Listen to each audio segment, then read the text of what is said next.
এই সংসারে সব থেকে বেশি কঠিন কাজ কোনটা? তপস্যা করা, অর্থাৎ সব কিছু। কারণ যখন আপনি তপস্যা করেন তখন সেখানে আপনার ধৈর্য ভাঙার মতো কেউ থাকেন না, না কোনো বন্ধু, না কোনো আত্মীয়, না কোনো শত্রু, কেউ না। কিন্তু যখন আপনি এই সমাজে, এই পরিবারে থাকেন, কোনো না কোনো ব্যক্তি এসে আপনার ধৈর্যের বাঁধ ভেঙে দেওয়ার ক্ষমতা রাখেন। তারা আপনার ধৈর্যের বাঁধ ভেঙে দেয়, আর কখনো কখনো তারা অনিচ্ছাকৃতভাবেই সেটা করে থাকেন। কারণ তাদের মানসিকতা আপনার থেকে আলাদা, তাদের কর্ম আপনার থেকে আলাদা, তাদের দৃষ্টিভঙ্গি আপনার থেকে আলাদা, জীবন যাপন আপনার থেকে আলাদা। সেক্ষেত্রে আপনি ধৈর্যচ্যুত হন, প্রসন্নতা আপনার থেকে ছিনিয়ে নেওয়া হয়। সেই জন্য এই সংসারে, এই পরিবারের থেকেও ধৈর্য ধরে সামনে অগ্রসর হওয়া কোনো পর্বতের শিখরে গিয়ে তপস্যা করার থেকেও অনেক বেশি কঠিন। আর যে ব্যক্তি এই সমাজেই, এই পরিবারে, সেই সকল মানুষের মধ্যে থেকে গিয়েও ধৈর্য ধরে অগ্রসর হতে থাকেন, যারা এই কাজটা শিখে নিতে পারেন, তারাই কিন্তু জীবনে আনন্দ লাভ করতে পারেন। এই ধৈর্যই শেষে আপনার জীবনে প্রসন্নতা বহন করে আনবে।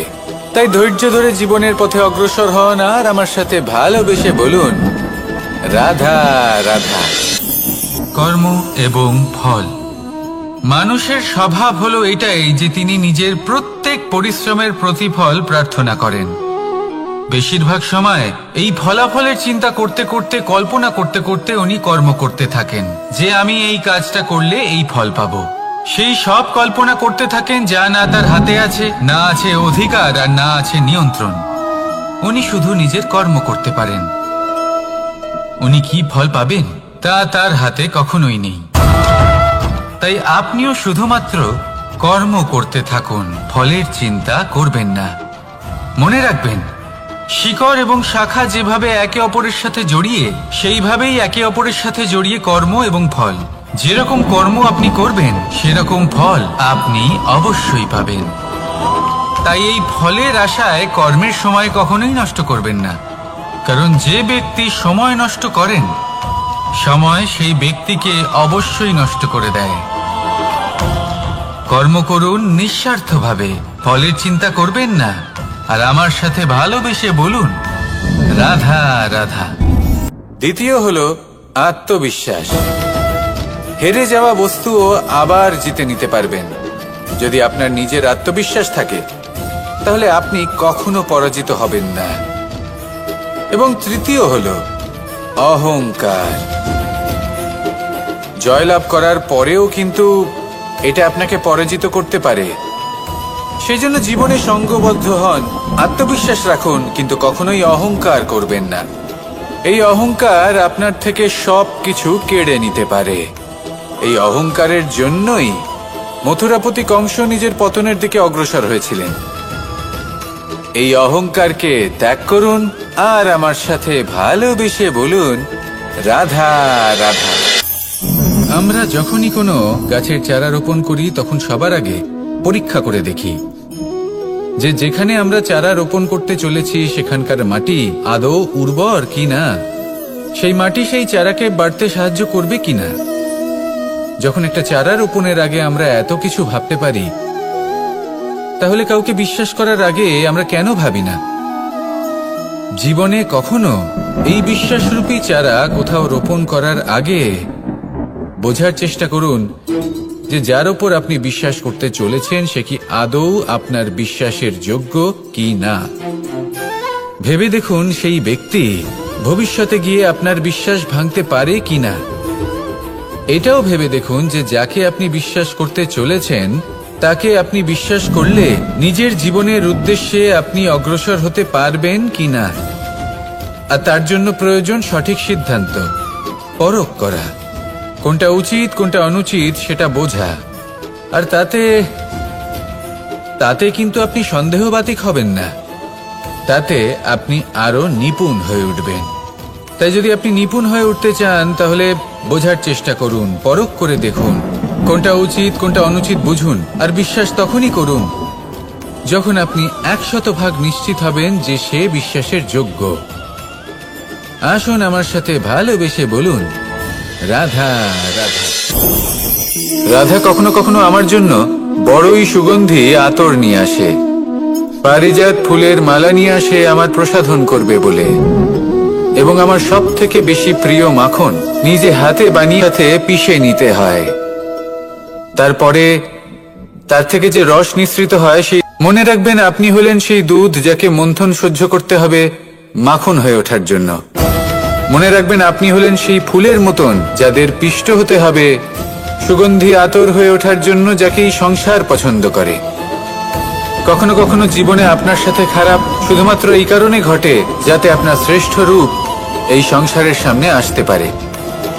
শুধুমাত্র কঠিন পরিস্থিতি এবং বিপদকে একটা সুযোগ হিসেবে দেখার চেষ্টা করুন। আপনার জন্য এই সংসার বদলে যাবে, সংসারকে দেখার দৃষ্টিভঙ্গি পাল্টে যাবে, আপনার ভাগ্য পাল্টে যাবে, আর এই মন প্রসন্ন হয়ে বলবে রাধা রাধা। পাশা নামক এই খেলাটি আপনারা নিশ্চয়ই খেলেছেন, না খেলে থাকলে দেখেছেন, আর যদি দেখেও না থাকেন তাহলে নিশ্চিত রূপে শুনেছেন। মহাভারতের এই মহাযুদ্ধ কোথাও না কোথাও এই পাশা নামক খেলার কারণে হয়েছিল। পাশার এই বিচিত্র খেলা, দান, এইসবের কারণে কেউ নিজের মাথায় রাজ মুকুট পরিধান করেছিলেন, আবার সেখানে এই পরাজিত হওয়ার জন্য কাউকে বনবাসও ভোগ করতে হয়েছিল। কিন্তু এই খেলা সমাপ্ত হওয়ার পরে সমস্ত ঘুঁটি আর এই পাশার ছক একই পুটলিতে স্থান পেল। এটাই হলো আমাদের জীবন। এই সংসারে আমরা জয় পরাজয়ের বিষয়ে এতটাই ভাবি, এত চিন্তা করি যে এই জীবনের খেলার আনন্দটাই উপভোগ করতে পারি না। আর অবশেষে কি হয়? কেউ জয়ী হন, কেউ পরাজিত হন, কিন্তু দুজনেই একই স্থানে পৌঁছে যান। প্রত্যেক ব্যক্তি মৃত্যুর পরে একটি নির্দিষ্ট স্থানেই পৌঁছতে বাধ্য, কিন্তু ততক্ষণ এই জীবন, এই খেলা, তার আনন্দ উপভোগ করুন। এই সংসারে সেই ব্যক্তি শ্রেষ্ঠ স্থানে পৌঁছতে পেরেছেন যিনি এই সংসারকে প্রকাশ প্রদান করেছেন, যিনি কখনো জয় পরাজয় এই বিষয়ে ভাবেননি, শুধু এই জীবনের খেলার আনন্দ উপভোগ করেছেন। এটাই আপনিও করুন, আর আমার সাথে ভালোবেসে বলুন রাধা রাধা। প্রত্যেক মানুষ নিজের জীবনে দুঃখ অনুভব করেন। প্রত্যেকের দুঃখ আলাদা হতে পারে। কারোর মনে এই দুঃখ থাকে যে সে তার বাবা মায়ের সব ইচ্ছে পূরণ করতে পারেননি। কেউ এটা ভেবে দুঃখ পান যে সে চিরকাল সদাচার করেছেন, সৎকর্ম করেছেন, কিন্তু তাও তাকে দুরাচারী বলে মনে করা হয়। কেউ এটা ভেবেও দুঃখ পান যে তার সামনে যে ব্যক্তি রয়েছেন তার চোখে তিনি শত্রু হয়ে উঠেছেন বা দুষ্ট হয়ে উঠেছেন, যেখানে তিনি হয়তো কোনো অনুচিত কাজই করেননি। এবার এই সমস্ত বিষয় নিয়ে ভেবে নিজের ব্যক্তিত্ব নিয়ে সন্দেহ প্রকাশ করবেন না। যদি নিজের ব্যক্তিত্ব নিয়ে কোনো সন্দেহ থেকে থাকে তাহলে কর্ম সংক্রান্ত প্রশ্ন করুন যে আপনি যা করেছেন তাতে কি উচিত ছিল, কি অনুচিত ছিল। যেটা প্রয়োজন সেটা এটা বোঝার যে আপনার অন্তর্মন, আপনার বিবেক আপনাকে কি বলছে, আর আপনার অন্তর্মন আর আপনার বিবেক আপনাকে যেটা করতে বলবে শুধু সেটাই করুন। আর তারপরে এই সংসার কি বলবে, কি ভাববে সেসব নিয়ে ভাবতে যাবেন না, কারণ এই সংসার তো ঈশ্বরকেও প্রশ্ন করে থাকে, ঈশ্বরকেও দোষী মনে করে। কখনো কখনো যখন কোনো ঘটনা মানুষের ইচ্ছা অনুযায়ী ঘটে না, তখন মানুষ এটা বলে যে হে ঈশ্বর, আপনি আমার পাশে থাকলেন না, আপনি বড়ই কঠোর, এটা আপনার দোষ। যেখানে বেশিরভাগ সময় হয়তো সে নিজেই নিজের কর্মফল ভোগ করছে, আর কখনো কখনো ঈশ্বর হয়তো তার জন্য আরো ভালো কোনো পরিকল্পনা করে রেখেছেন, কিন্তু মানুষ সেটা বুঝতে পারে না। তাই দিনের শেষে যেটা প্রয়োজন সেটা হলো নিজের মনের কথা বুঝতে হবে।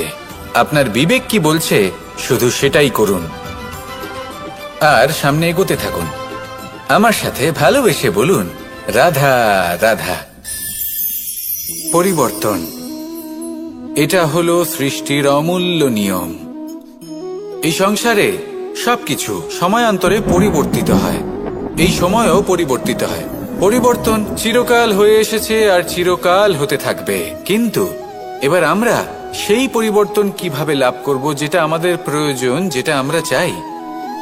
আমরা জীবনে বিকাশ চাই। এই বিকাশ কিভাবে লাভ করতে পারি? এই প্রকৃতি কিন্তু আমাদের অত্যন্ত উত্তম উদাহরণ দিয়ে বুঝিয়েছে। একটি বিন্দুর উদাহরণ দিয়েছে যা ভবিষ্যতে একটা বিশাল নদীর আকার ধারণ করে। এটা কিভাবে হয়? মেঘ থেকে একটি বিন্দু ঝরে পড়ে সেই পর্বতের ওপর যেখানে হিম আছে।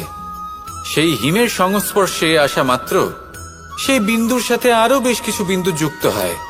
তারপর তারা অগ্রসর হয়, আরো কিছু বিন্দু যুক্ত হয়, আস্তে আস্তে একটা ক্ষীণ ধারার রূপ ধারণ করে এবং সেটাই ভবিষ্যতে আরো এগোতে থাকে। অনেকটা যাওয়ার পর যখন অনেক সংখ্যক বিন্দু একসাথে যুক্ত হয় তখন সেটা বিশাল নদীর আকার ধারণ করে।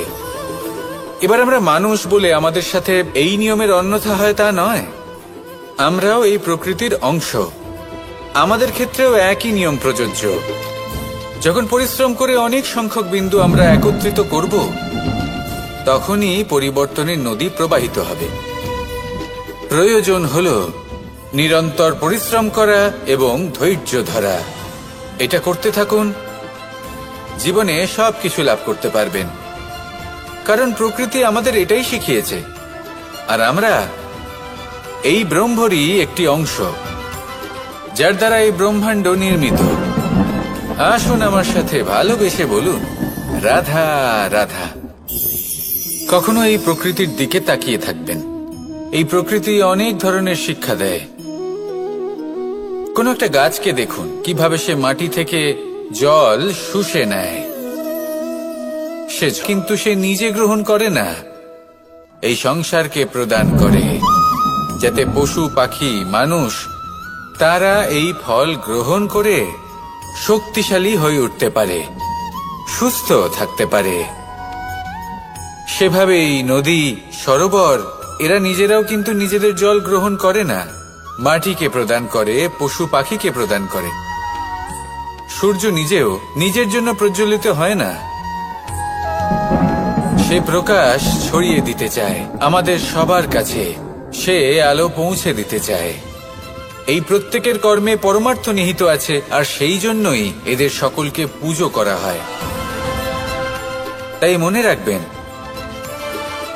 আপনার কাছে জীবন যাপনের অতিরিক্ত যা কিছুই আছে তা পরমার্থের জন্য। তাহলে তার সদ্ব্যবহার করুন আর আমার সাথে ভালোবেসে বলুন, রাধা রাধা। আমরা প্রত্যেকেই অবশ্যই এই দোষ চাপিয়ে দেন যে এদের জন্যই এই সমস্যা এসেছে। এবার যদি আমি আপনাকে কোনো পরামর্শ দিই তাহলে এটাই বলবো যে দৃষ্টিভঙ্গি পাল্টে দেখুন। এই দৃষ্টিভঙ্গি দিয়ে দেখুন যে এই সংসারে যে সমস্যায় আসুক না কেন তার জন্য কেউ দোষী নয়, না আপনি না অন্য কেউ।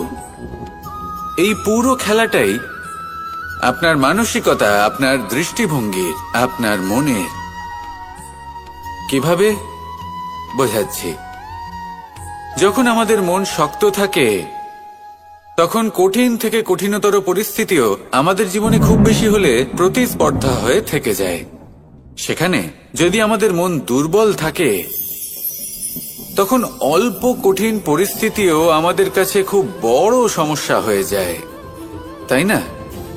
একটা শক্ত মন কঠিন পরিস্থিতিকে প্রতিস্পর্ধা হিসেবে দেখে আর তার মধ্যে ওটা সুযোগ খুঁজে নেয়। আমাদের শুধু এটাই করতে হবে। এই সংসারে অন্য কাউকে দোষী মনে করলে আপনার সমস্যা দূর হয়ে যাবে না। সেই জন্য এই সংসারকে দোষ দেওয়ার বদলে এই সমস্যার মূলে চলে যান, সেটাকে বুঝুন, নিজের এই মনকে শক্ত করে তুলুন।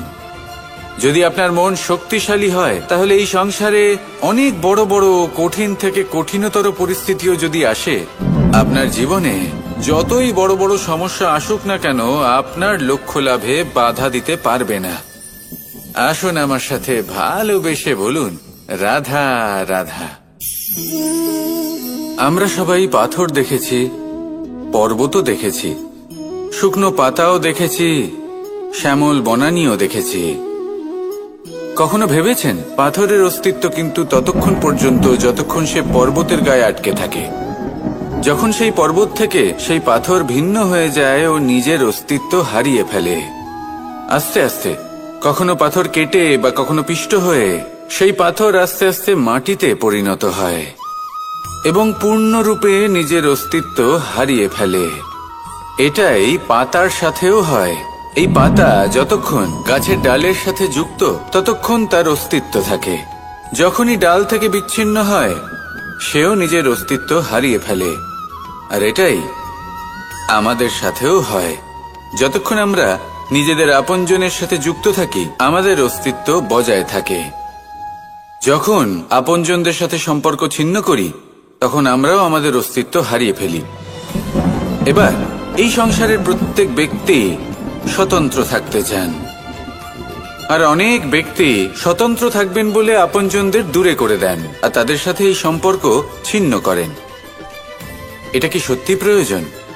আপনজনদের সাথে সম্পর্ক ছিন্ন করে নিজের অস্তিত্ব হারিয়ে ফেলা প্রয়োজনীয়, নাকি আপনজনদের সাথে সম্পর্ক বজায় রেখে নিজেদের স্বতন্ত্র করে রাখা সেটা আবশ্যক? নির্বাচন আপনারই। আসুন আমার সাথে ভালোবেসে বলুন, রাধা রাধা। আপনি কি কখনো নৌকা যাত্রা করেছেন?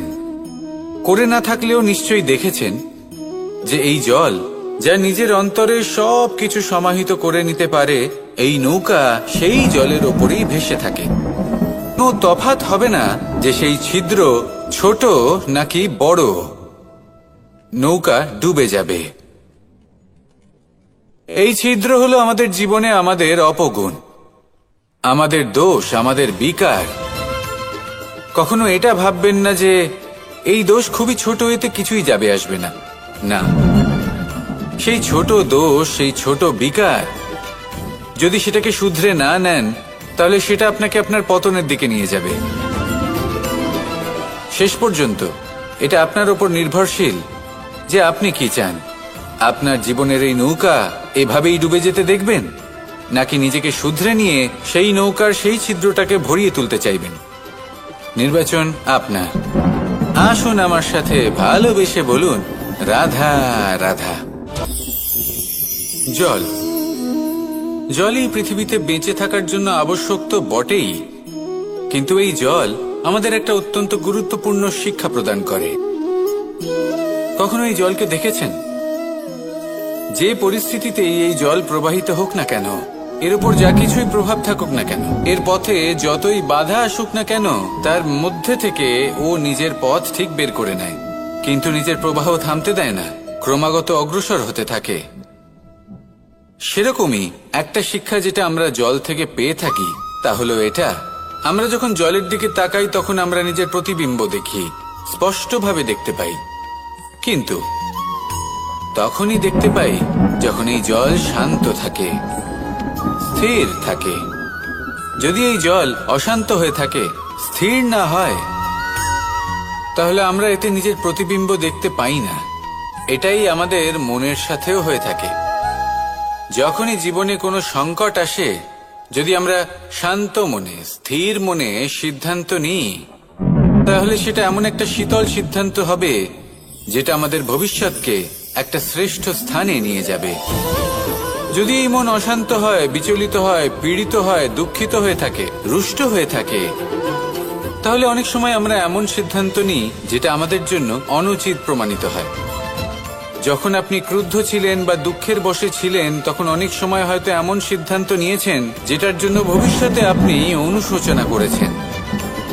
এবার দেখুন, এই আবেগগুলো থেকে আমরা পালাতে পারবো না, কিন্তু এই আবেগগুলো আপনার উপর কতটা প্রভাব ফেলবে সেটা আমরা অবশ্যই ঠিক করতে পারি। এই মনকে আমরা নিয়ন্ত্রণ করতে পারি। এটাই করুন, চিন্তা করুন, এই মনকে শান্ত রাখুন, স্থির হতে চেষ্টা করুন, আর তারপরে সিদ্ধান্ত নিন। আসুন আমার সাথে ভালোবেসে বলুন, রাধা রাধা। এই সংসারে ভৌতিক বস্তুরও নিয়তি আছে। যারাই এই সংসারে আসে বা উৎপন্ন হয়, তারা কিছুমাত্র সময় পর্যন্তই এখানে থাকতে পারে, আর তারপরে সেও লুপ্ত হয়ে যায়, অর্থাৎ সে নিজেও এই পঞ্চমহাভূতে সমাহিত হয়ে যায়। আমাদের সাথেও ঠিক এটাই হয়। সেই জন্যই ঈশ্বর দ্বারা প্রদত্ত এই উপহারের বিষয়ে ভাবুন, এই জীবনের বিষয়ে ভাবুন। ঠিক যেমন বিশ্বাস ভঙ্গ হলে কোনো ব্যক্তি আমাদের কাছে অপরিচিত হয়ে যান, ঠিক সেরকমই শেষ নিঃশ্বাস ত্যাগের পর এই শরীরও আমাদের কাছে পরই হয়ে যায়। তাই এই শরীর থাকাকালীন শ্রেষ্ঠভাবে একে সদ্ব্যবহার করুন, এই জীবনে শ্রেষ্ঠ কর্ম করুন।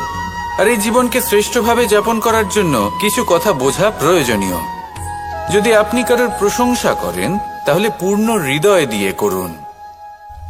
যদি আপনি হস্তক্ষেপ করে থাকেন তাহলে মস্তিষ্ক দ্বারা করুন। যদি আপনি সমীক্ষা করেন তাহলে বিবেক দ্বারা করুন। যদি আপনি ধন অর্জন করতে চান তাহলে নীতি অনুসারে চলুন। যদি জীবনযাপন করতে চান তাহলে রীতি মেনে করুন। আর যদি ঈশ্বরের ভজন করতে চান তাহলে ভক্তিভাব নিয়ে করুন। শুধু এই কথা মনে রাখবেন যে আপনার এই জীবন কিন্তু অনিশ্চিত কাল পর্যন্তই আছে। কতক্ষণ আছে সেটা কেউ জানে না। তাই কিছু মুহূর্ত যেটা যাপন করতে আমরা এখানে এসেছি, সেখানে ক্রোধ, অহংকার, ঈর্ষা, এইসব আবেগের কি গুরুত্ব বলুন তো? এগুলো ত্যাগ করুন। মানুষকে ক্ষমা করতে শিখুন। আস্তে আস্তে বিশ্বাস করতে শিখুন। এই সংসারে নিঃস্বার্থভাবে প্রেম করতে শিখুন আর সবার মধ্যে আনন্দ বিতরণ করুন। তাই এই সব গুণ যদি আপনি আত্মসাৎ করতে পারেন তাহলে আপনার জীবনে শুধু আনন্দ এবং আনন্দই বিরাজমান হবে। আসুন আমার সাথে ভালোবেসে বলুন, রাধা রাধা। এই ব্রহ্মাণ্ড কত বৃহৎ, তাই না? যার সম্মুখে এই পৃথিবীকেও একটা বিন্দুর মতো মনে হয়। আর এই পৃথিবীতে আমরা কে হই, আমাদের আকার কি রকম, আমাদের অস্তিত্বই বা কি? যখন আমরা এভাবে ভাবি তখন মনে হয় আমরা কিছুই নই। তা আমরা যখন কিছুই নই তাহলে আমরা এত চিন্তা করি কেন? কি ভেবে ভয় পাই? কাকেই বা এত ভয় পাই? কে আমাদের মারতে পারে আর কেই বা আমাদের জন্ম দেবে? আত্মার আসলে না কখনো জন্ম হয় আর না কখনো মৃত্যু। আত্মা শুধুই শরীর বদল করে। আপনি, আমি, আমরা সকলে এই শরীর নয়, আমরা হলাম আত্মা, যা হলো পরম আত্মার পরম অঙ্গ। সেই জন্য মনে রাখবেন, বাইরের কোথাও দেখবেন না, নিজের অন্তরের গভীরে গিয়ে দেখুন, আত্মাকে উপলব্ধি করতে শিখুন। ক্লেশ, ভয়, চিন্তা, এই সব কিছুর থেকে নিজেকে দূরে রাখুন, তাহলেই উপলব্ধি করতে পারবেন পরমাত্মা কে। তাহলে আসুন আমার সাথে ভালোবেসে বলুন, রাধা রাধা। পরিবর্তন এই সংসারের শাশ্বত নিয়ম। কোন রাজা নেই যিনি চিরকাল রাজা থাকেন, কোন ধনী ব্যক্তি নেই যিনি চিরকাল ধনী থাকবেন। এই সংসারে সূর্যের স্থান নেওয়ার জন্য চন্দ্রিমার আগমন ঘটে। কোন স্থান যাকে পতিত বলা হয়েছিল সেখানে মহল তৈরি হয়েছে। কোন স্থান যাকে আজ মলিন বলা হয়েছে কাল সেখানে মন্দিরও স্থাপন হতে পারে। কোন ঋতু চিরকালের জন্য থাকে না, কখনো সময় চিরকাল একরকম থাকে না। আজ যে আপনার কাছে রয়েছে কাল অন্য কারোর ছিল। আজ যে আপনার কাছে রয়েছে কাল তা অন্য কারোর কাছে চলে যাবে। আপনার সাথে কিছু থাকলে তা হলো আপনার কর্ম, কিন্তু সেই কর্মের পরিণামও আপনার নয়। আপনি শুধু কর্ম করুন, বাকি সবকিছুই পরিবর্তনশীল। কিন্তু সেই পরিবর্তনকে দেখে ভয় পাওয়ার প্রয়োজন নেই, তাকে স্বাগত জানান। যদি আপনি হাসি মুখে সেই পরিবর্তনকে স্বাগত জানান তাহলে এই পরিবর্তনও হাসি মুখে আপনার সাথে থাকবে। আসুন আমার সাথে ভালোবেসে বলুন, রাধা রাধা। সঞ্চয় মানুষের যখন থেকে বোধবুদ্ধি হয় সঞ্চয় করতে আরম্ভ করে দেন। সঞ্চয় করতে থাকেন ভোজনের, সঞ্চয় অর্থের, সঞ্চয় শক্তির। নিজের জন্য করেন, নিজের পরিবারের জন্য করেন, নিজের স্ত্রীর জন্য করেন, সন্তানের জন্য করেন, সন্তানের সন্তানের জন্যও সঞ্চয় করেন। সঞ্চয় করার জন্য ওনার কাছে অনেক কারণ রয়েছে, কারণ উনি এটা ভাবেন যে এই সঞ্চিত শক্তির জন্য কেউ ওনার কোনো ক্ষতি করতে পারবে না। মানুষ ভুলে যান একটা গুরুত্বপূর্ণ কথা, এই সত্য, উনি এই সংসারে খালি হাতেই এসেছিলেন আর এখান থেকে ওনাকে খালি হাতেই যেতে হবে। যা এখানকার তা এখানেই থেকে যাবে। আর যদি কিছু ওনার সাথে যায় তা হলো ওনার কর্ম, আর কিচ্ছু নয়। তাই যদি কিছু অর্জন করতে চান তাহলে শুভ কর্ম অর্জন করুন, আত্মশক্তি অর্জন করুন, কারণ পরলোকে এটাই হবে আপনার সম্পত্তি। তাহলে কি এটা আপনি অর্জন করতে চান না?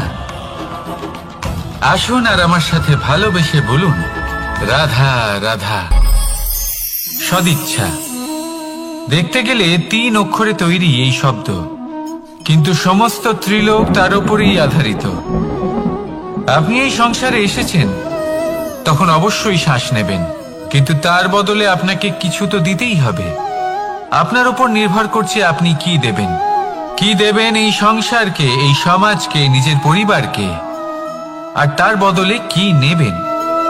যশ নাকি অপযশ? দেখুন, এক ছিল রাবণ, যে কিনা সমুদ্র পার করল সীতাকে অপহরণ করার জন্য, আর এক ছিলেন রামচন্দ্র, যিনি সমুদ্র পার করেছিলেন, সেতু বানিয়ে গিয়েছিলেন সীতাকে ফিরিয়ে নিয়ে আসার জন্য। দুজনেই সমুদ্র পার করেছিলেন, শুধু পার্থক্য ছিল সদিচ্ছাকে বোঝার লক্ষ্যের। অনেক মানুষের যাত্রা একরকম হতেই পারে, কিন্তু আনন্দ তখনই লাভ করবেন যখন লক্ষ্য শুভ হবে, মহান হবে। এই লক্ষ্য দিয়ে এই সংসারের কল্যাণ হবে এবং মানুষের সম্মান হবে। যদি আপনার সংকল্প উচিত হয় তাহলে আপনার লক্ষ্য উচিতই হবে, নয়তো শুধুমাত্র বিনাশ হবে। আর উচিত এটাই হবে যে বিনাশের হাত থেকে যেন নিজেকে বাঁচানো যায়, কি বলেন? তাই জীবনে যে লক্ষ্য স্থির করছেন, মনে রাখবেন তা যেন শুভ লক্ষ্য হয়। যদি এরকম হয় তাহলে আপনার যাত্রা, আপনার জীবন দুটোই শুভময় হবে। আসুন আর আমার সাথে ভালোবেসে বলুন, রাধা রাধা। সুরক্ষা। এই সুরক্ষা আসলে কি? এটা কি কোনো কবচ নাকি কোনো সীমা? এই সুরক্ষা আসলে অন্য কিছু। আমাদের মাতা পিতা, আমাদের প্রিয়জন, আমাদের বন্ধু, এই সমাজ, আমাদের শুভাকাঙ্ক্ষী, আমাদের আত্মীয়, এনারা সবাই আমাদের জীবনে কোনো না কোনো ভাবে সুরক্ষা দিয়ে থাকেন, একটা কবচ দিয়ে থাকেন কোনো না কোনো রূপে। কিন্তু দেখতে গেলে আমাদের পরাক্রমের পথে, আমাদের বীরত্বের পথে, আমাদের সাহসের পথে এই সুরক্ষাই সব থেকে বড় বাধা হয়ে দাঁড়ায়। একবার ভেবে দেখুন, যদি আপনি কোনো সুরক্ষাই না পান, বা যদি আপনি এই সুরক্ষা ভেঙে বাইরে আসতে পারেন, তাহলে আপনার বীরত্ব চরম সীমায় পৌঁছে যায়। কেন? কারণ তখন আপনি জানেন যে এই সংসারের সম্মুখীন আমাদের নিজেদেরই হতে হবে। আপনি বুঝে যান যে শত্রুর সম্মুখীন এবার নিজের বলের দ্বারা, নিজের পরাক্রমের দ্বারা, নিজের সাহসের দ্বারা করতে হবে। আর তখন আমাদের মনের মধ্যে এই শক্তি জাগ্রত হয়। এই শক্তি অন্তরেই বসবাস করে, শুধু এটা চিনে নিতে হবে, একে জাগ্রত করতে হবে। আর এটা সুরক্ষা ভেঙে যাওয়ার পরেই সম্ভব হয়। আর যারা নিজের শক্তি সম্পর্কে জানেন, যিনি নিজেই জানেন তিনি কতটা শক্তিশালী, তিনি নিজেই নিজের সুরক্ষা কবচ চিরকালের মতো ভেঙে ফেলে দেন, ঠিক কর্ণের মতো। আর তারপরে দেখুন, আপনার পরাজয় হোক বা বিজয়ী হোক না কেন, সেটাই অনেক বড় হয়, সেটাই প্রশস্ত হয়ে থাকে। সেই জন্য ত্যাগ করুন নিজের ভয়কে, নিজের আশেপাশের এই সুরক্ষা চক্রকে ভেঙে ফেলুন, আর সম্মুখীন হন এই সংসারের নিজের শত্রু সম্মুখীন হন। পরাক্রমের এই অঙ্কুর, তা অঙ্কুরিত হওয়ার জন্য বীজের উপরের এই কবচ, এটা ভেঙে যাওয়া অতি আবশ্যক। আসুন আমার সাথে ভালোবেসে বলুন, রাধা রাধা। যখন আমরা হাঁটতে থাকি আর আমাদের পায়ে কাঁটা বিঁধে যায়, তখন মুখ দিয়ে আহ বেরিয়ে আসে, কান্না চলে আসে, আর অনেক সময় অভিশাপও বেরিয়ে আসে। কিন্তু আমরা কি কখনো এটা এইভাবে দেখেছি, এইভাবে ভেবেছি যে আমরা যে পথে চলেছি সেই পথে কাঁটা বিঁধেছে, নাকি আমরা সেই পথ নির্বাচন করেছি যাতে শুধুই কাঁটা রয়েছে? নাকি আমরা এভাবে ভেবে দেখেছি যে এই কাঁটা আমাদের কষ্ট দিতে এসেছে, নাকি এটা আমরাই বিছিয়ে রেখেছিলাম? সাবধান থাকা উচিত ছিল, কারণ কাঁটা বিঁধলে যন্ত্রণা হবে, চিৎকার করে ফেলতে পারি, মুখ থেকে অভিশাপও বেরিয়ে আসতে পারে। কিন্তু এই অভিশাপ শুধুমাত্র আমাদের তরফ থেকে অভিশাপ হয়, সামনের ব্যক্তিটির ওপরও নির্ভর করে। এবার সেই ব্যক্তি যদি এমন হয় যে ভুল আর কাঁটা এই দুই সমানভাবে গ্রহণ করতে পারে, তার কাছে অভিশাপও বরদানে পরিণত হয়। শেষ পর্যন্ত ব্যাপারটা দাঁড়ায় ভাবনা, চিন্তা, দৃষ্টিভঙ্গির ওপর। কারণ আপনার এই ভাবনাই সত্যি হয়ে সামনে আসে। সেই জন্য এই ভাবনা, চিন্তা, মানসিকতাকে গুরুত্ব সহকারে দেখবেন। এই বিবেচনা নিয়ে বিবেচনা করতে শিখুন। আমার কথার অর্থ হলো যে জীবনে যখন এরকম কিছু একটা ঘটবে, তখন ভেবে দেখুন যে এরকম কেন হলো। আপনি কি এমন কোনো কর্ম করেছিলেন যার কর্মফল এটা? এমন কোনো কাজ যা অনুচিত ছিল, অসত্য ছিল, যা অভদ্রতার কারণ ছিল? ভেবে দেখা প্রয়োজন। দেখুন, ইচ্ছে হলো আপনার যে আপনি কি করতে চান, ভাবনা আপনার, সত্য আপনার, জীবন আপনার, সিদ্ধান্ত আপনার। আসুন আর আমার সাথে ভালোবেসে বলুন, রাধা রাধা। সময়, এই সময় আসলে কি? এই সময় একটা সরল রেখা তো কখনোই নয়। সময় হলো একটা চক্র, যেখানে এর আদি সেখানেই হলো এর অন্ত, আর যেখানে তা শেষ হয় সেখান থেকেই তার শুরু হয়। এই সময় একটা অত্যন্ত বিচিত্র চিন্তা, বিচিত্র ভাবনা, একটা বিচিত্র বস্তু যা কেউ বুঝতে পারেন না। এই সময়ের লীলা, এর কোনো প্রমাণ নেই, কোনো জ্ঞান নেই, কোনো পরিমাপ নেই। শুধু এটুকু আমরা জানতে পারি, যেখানে শেষ হবে সেখান থেকে একটা নতুন সূচনাও হবে। যা আজ আপনার কাছে আছে, কাল অন্য কারোর কাছে যাবে, তারপরে তার কাছ থেকেও অন্য কারোর কাছে যাবে, তারপরে তার থেকেও ছিনিয়ে নেওয়া হবে। এই নিয়তির একজনের কাছ থেকে অন্যজনের কাছে আদান প্রদানের এই সময় হলো আপনার সময়। এই সময়ের সদ্ব্যবহার করুন, এই সময়কে বাঁচুন। আপনাকে শুধু এটাই সুনিশ্চিত করতে হবে যে আপনি কোন পক্ষে আছেন। আর সত্যি বলতে কি, আপনার জীবনের পরিণাম নির্ভর করে আপনার নির্বাচনের ওপর। আপনি কোন পক্ষ নির্বাচন করছেন? তাহলে মনে রাখবেন, জীবনে সেই পক্ষই নির্বাচন করবেন যা চয়ন করার পরে আপনি সুখ অনুভব করবেন, আপনি সন্তোষ লাভ করবেন, প্রসন্নতা লাভ করবেন। আর আমি এটাই সুনিশ্চিত করব যে এই পক্ষ যেন শান্তির পক্ষ হয়, এই পক্ষই যেন প্রেমের পক্ষ হয়। তাহলে চিন্তা করবেন না, আর আসুন আমার সাথে ভালোবেসে বলুন, রাধা রাধা। দৃষ্টি আর দৃষ্টিভঙ্গি, এই সমগ্র লীলা হলো এই দুইয়ের। বিচিত্র হতে পারে, কিন্তু এটাই সত্যি। এবার আপনাকে একটা উদাহরণ দিয়ে বোঝাই। অনেক সময় আপনি কোনো ব্যক্তিকে এটা বলতে শুনবেন যে আমি আমার নিজের উপরে গর্ব করি, আমি নিজেকে নিয়ে গর্ব করি, আমি খুব ভালোভাবে আমার মা বাবার সেবা করি, ওনাদের আমি সবসময় সুখী রাখি, ওনাদের আমি একটা বাড়ি দিয়েছি, সকল সুখ সুবিধা দিয়েছি, ওনাদের জীবনে প্রত্যেক জিনিস দিয়েছি আর দেব যা তাদের প্রয়োজন। এবার আমাকে বলুন যে আপনি কে হন? আপনি হলেন সেই বীজ যা আপনার মাতা পিতা রোপণ করেছেন। আপনার মা বাবাই আপনাকে এই সংসারে জন্ম দিয়েছেন। এবার এইসব কথার কি তাৎপর্য? এই হলো সেই ব্যক্তির দৃষ্টিভঙ্গি। এবার দেখা যাক এই প্রকৃতি আমাদের কি শেখায়। কখনো কোনো গাছকে দেখবেন, যখন সেই গাছে ফল আসে, সে মালিকে এটা বলে না যে দেখো আমি তোমাকে ফল খেতে দিচ্ছি। সেই বৃক্ষ এটা বলে না যে দেখো আমি তোমায় আহার করতে দিচ্ছি, কারণ ও জানে যে এটা হলো সেই মালির পরিশ্রম, এটা হলো তারই কর্মের ফল, আর এটা তারই পাওয়া উচিত। সে বলে যে তোমার জিনিস তোমাকেই অর্পণ করলাম, এ আমার জিনিস নয়। ও জানে সেই মালির গুরুত্ব আসলে কি। এটা হলো তার দৃষ্টিভঙ্গি। সেই জন্য আপনি জীবনে কোন ব্যক্তির মধ্যে, কোন পশু পাখির মধ্যে, কোন প্রাণীর মধ্যে, কোন পরিস্থিতিতে, কোন আবেগের মুহূর্তে কি দেখতে পাচ্ছেন, সেটা আপনার দৃষ্টিভঙ্গির উপরে নির্ভর করছে। তাই নিজের মনে ধনাত্মক ভাব জাগ্রত করুন, শুভ চিন্তা নিয়ে আসুন। এই ভাবনাই সত্য হয়ে সামনে আসবে। এই দৃষ্টিভঙ্গি এমন হয়ে যাবে যে আপনার জীবনে সবকিছুই শুভ হবে। তাহলে আসুন আর আমার সাথে ভালোবেসে বলুন, রাধা রাধা। প্রতিশোধ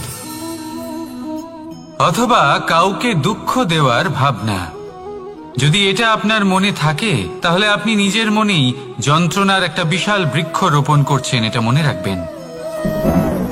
কারণ কাউকে দুঃখ দেবার এই ভাবনা, এটা হলো সেই বীজ যা আপনার মনেই পতিত হবে, আপনার মনেই অঙ্কুরিত হবে, আর আপনার মনেই একটা বিশাল বৃক্ষরূপে বেড়ে উঠবে। জীবন আপনার, কর্ম আপনার, কাউকে দুঃখ দেবার ভাবনা আপনার ছিল, এই বৃক্ষ হলো আপনার, তাই এর ফলও আপনিই পাবেন, যা গ্রহণও আপনাকেই করতে হবে। মনে রাখবেন, যে মানুষ এটা ভাবে যে আমি ওকে দুঃখ দেব, ওকে কষ্ট দিতে চাই আমি, সেই মানুষই দুঃখ আর কষ্ট পেয়ে থাকে। যদি সেই জায়গায় আপনি এটা ভাবেন যে আমি কাউকে সুখী করে তুলতে চাই, কাউকে সুখ প্রদান করতে চাই, তাহলে তারও বীজ আপনার মনেই রোপণ হবে, বৃক্ষে পরিণত হবে, যার ফলও আপনিই পাবেন। এখানে বিষয়টা হলো শুধু মানসিকতার চিন্তা, যা সত্য হয়ে আপনার সামনে আসে। তাহলে এই মানসিকতা শুভ করুন, সবার জন্য মঙ্গল কামনা করুন। অন্যের মনে আপনার জন্য ভালো চিন্তা থাকুক বা না থাকুক, আপনি সবার জন্য শুভ চিন্তা করে কর্ম করতে থাকুন, তাহলে আপনার সাথেও ভালোই হবে। তাহলে আসুন আর আমার সাথে ভালোবেসে বলুন, রাধা। বন্ধু আর শত্রু, প্রত্যেকের জীবনের একটা বড় অংশ এর উপরে নির্ভরশীল হয়ে থাকে। আপনার জীবনে সফলতা আর অসফলতাও এর উপরে নির্ভরশীল। কিন্তু এই বন্ধু এবং শত্রুদের খুঁজে পাওয়ার জন্য আপনাদের বাইরে যাওয়ার প্রয়োজন নেই, কারণ এরা স্বয়ং আপনার ভেতরেই আছে। আপনি যদি বিনম্র থাকেন, যদি আপনি নিরন্তর প্রয়াস করতে পারেন, তাহলে আপনার কোনো বন্ধুর প্রয়োজন নেই। যদি আপনার মধ্যে অহংকার থাকে, যদি প্রতি কথায় আপনার মধ্যে ক্রোধ উৎপন্ন হয়, তাহলে আপনার শত্রুর কোনো প্রয়োজনই নেই। নিজের অন্তরের এই বন্ধু ও শত্রুকে চিনুন, আর আমার সাথে ভালোবেসে বলুন, রাধা রাধা।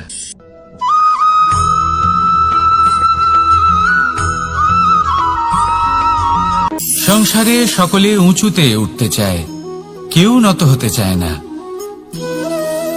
সবাই এটা মনে করে যে নত হওয়ার অর্থ হলো তাদের আত্মসম্মান এবং অহংবোধের বিরুদ্ধাচরণ করা। তাদের মনে হয় যে যদি আমরা নত হই, সংসার আমাদের দুর্বল মনে করবে, তাদের শৌর্য এবং তাদের ব্যক্তিত্বের অপমান হবে। কিন্তু এটা কি সত্যি? প্রত্যেকবার নত হওয়ার অর্থ কি সম্মানহানি হওয়া? কখনোই নয়। আপনি নিজের জীবনকেই দেখে নিন, আপনার কোনো অমূল্য জিনিস যদি নিচে পড়ে যায় তাহলে তাকে কিভাবে তোলেন? সেই বস্তুকে তোলার জন্য আপনাকে নত হতেই হবে। আপনি বড়দের আশীর্বাদ কিভাবে লাভ করেন? আপনি নত হয়ে তবেই তাদের আশীর্বাদ লাভ করতে পারেন, তাই না? ভেবে দেখুন, আপনি একটা পথে হাঁটছেন, আপনি দেখতে চাইছেন যে আপনি সঠিক পথে হাঁটছেন কিনা, পায়ের নিচে কাঁটা পড়ে আছে কিনা। কিভাবে দেখবেন? আপনাকে সেই মাথা নত করেই দেখতে হবে। এর অর্থ কি? অর্থ খুব সহজ। প্রত্যেকবার নত হওয়া অনুচিত নয়, সেটা কোনোভাবেই সম্মানহানি নয়। পরিস্থিতি অনুসারে এবং যেখানে প্রয়োজন আপনি নত হতে শিখে গেলে আপনি অনেক কিছুই লাভ করতে পারবেন। জ্ঞান, মান, গুণ, বিশ্বাস। সেই জন্য প্রয়োজন এবং পরিস্থিতি অনুসারে নত হতে শিখুন, এতে অনুচিত কিছুই নেই। আত্মসম্মান থাকা অত্যন্ত প্রয়োজনীয়, কিন্তু তা যেন কখনো অহংকারে পরিণত না হয়। এই বিষয়ে অবশ্যই নজর রাখবেন এবং আমার সাথে ভালোবেসে বলবেন, রাধা রাধা।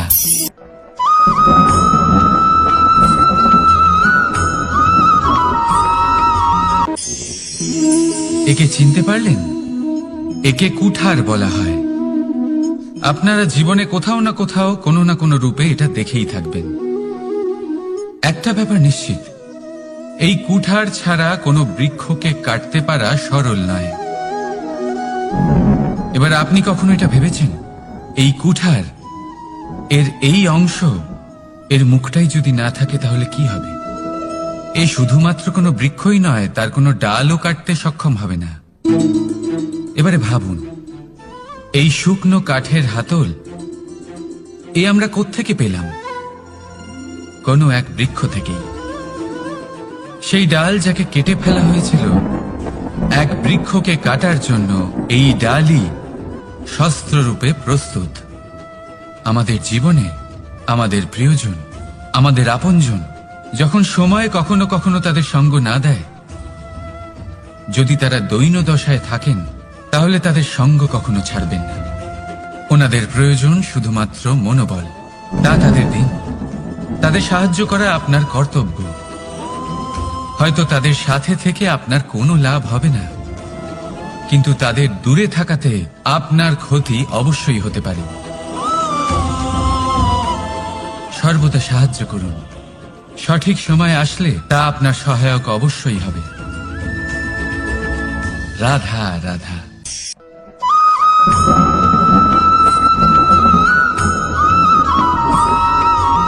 যোগাসন। এই আগুনের জন্য যে শক্তির প্রয়োজন হয় তা আসে এই তেল থেকে। যদি এই তেল সমাপ্ত হয়ে যায় তাহলে এই প্রকাশ তাও সমাপ্ত হয়ে যায়। আর আমাদের জীবনে এই তেল হলো আমাদের কর্ম, আর এই আগুন আর এর দ্বারা উৎপন্ন হওয়া প্রকাশ আমাদের ভাগ্য। যত আমাদের কর্ম ক্ষীণ হতে থাকবে, আমাদের ভাগ্য সৌভাগ্য কোথাও না কোথাও লুপ্ত হয়ে যাবে। যে উজ্জ্বল ভবিষ্যৎ আমরা চাইছি তা কখনো লাভ করতে পারবো না যদি কর্ম না করি। ঠিক যেমন তেল ছাড়া অগ্নি উৎপন্ন হয় না, তেমনি কর্ম ছাড়া সৌভাগ্য হয় না। আর যেমন কর্ম তেমন ভাগ্য। তাই সবসময় কর্ম করতে থাকুন, কর্ম করা থামাবেন না। আর আমার সাথে ভালোবেসে বলুন, রাধা রাধা।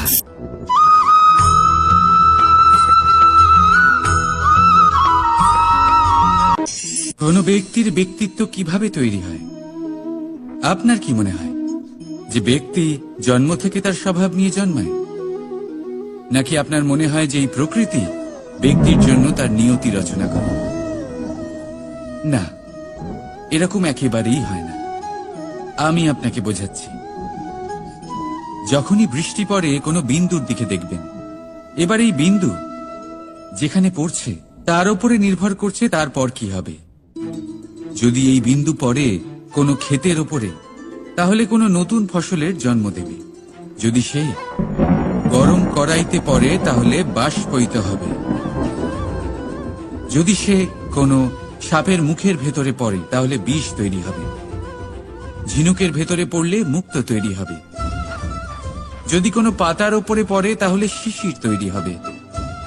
একই বিন্দু, কিন্তু তার সঙ্গত তার ভবিষ্যৎ এবং ব্যক্তিত্ব নির্ধারণ করে। এবার এটা তো শুধুমাত্র এক বিন্দু।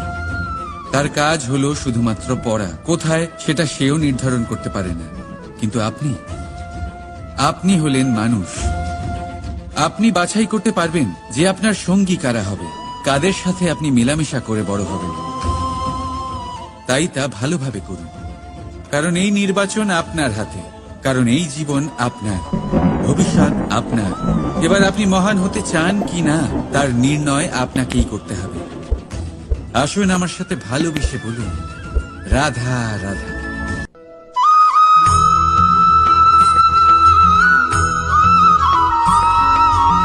ভয়ের সাথে আমরা সবাই পরিচিত। কষ্টও আমরা সবাই পেয়েছি। কখনো কখনো আমরা অসুস্থ হয়ে পড়ি, আর এমন সময় হলে মাতার মমতা, কখনো বাবার স্নেহ, কখনো বন্ধুদের পাশে থাকার অনুভূতি আমাদের রোগ নিরাময়ে সাহায্য করে। কখনো যদি আমরা নিরাশ হয়ে পড়ি, তখন যদি আমাদের কোনো আপনজন আমাদের দুটো ভালো কথা বলে, তখন আমাদের মনোবল বেড়ে যায়। ঠিক তেমন সংসারের এই রঙ্গমঞ্চে যদি আপনি পীড়িত অনুভব করেন, কিছু শুভ কথা আলোচনা করুন। কিছু স্তুতি গান করুন। কিছু মুহূর্তের জন্য হলেও নিজের ইষ্টদেবের কথা স্মরণ করুন আর প্রার্থনা করুন। সাহস বাড়বে, শক্তিও বৃদ্ধি পাবে এবং সামনে এগিয়ে চলার পথও দেখতে পাবেন। তখন এই মন প্রসন্ন হয়ে বলবে, রাধা রাধা।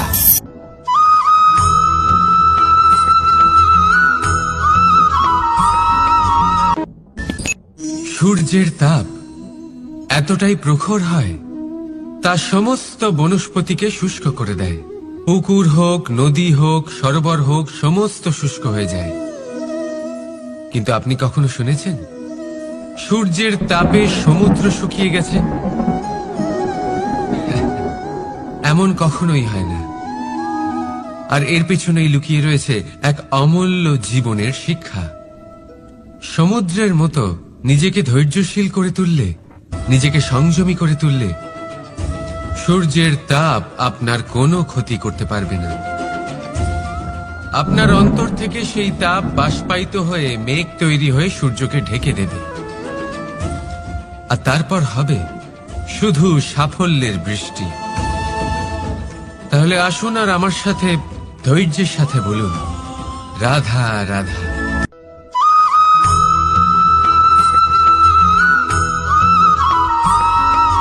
মানুষের জীবনে দুই ধরনের আবেগ থাকে যা চিরকাল তার সাথে বসবাস করে।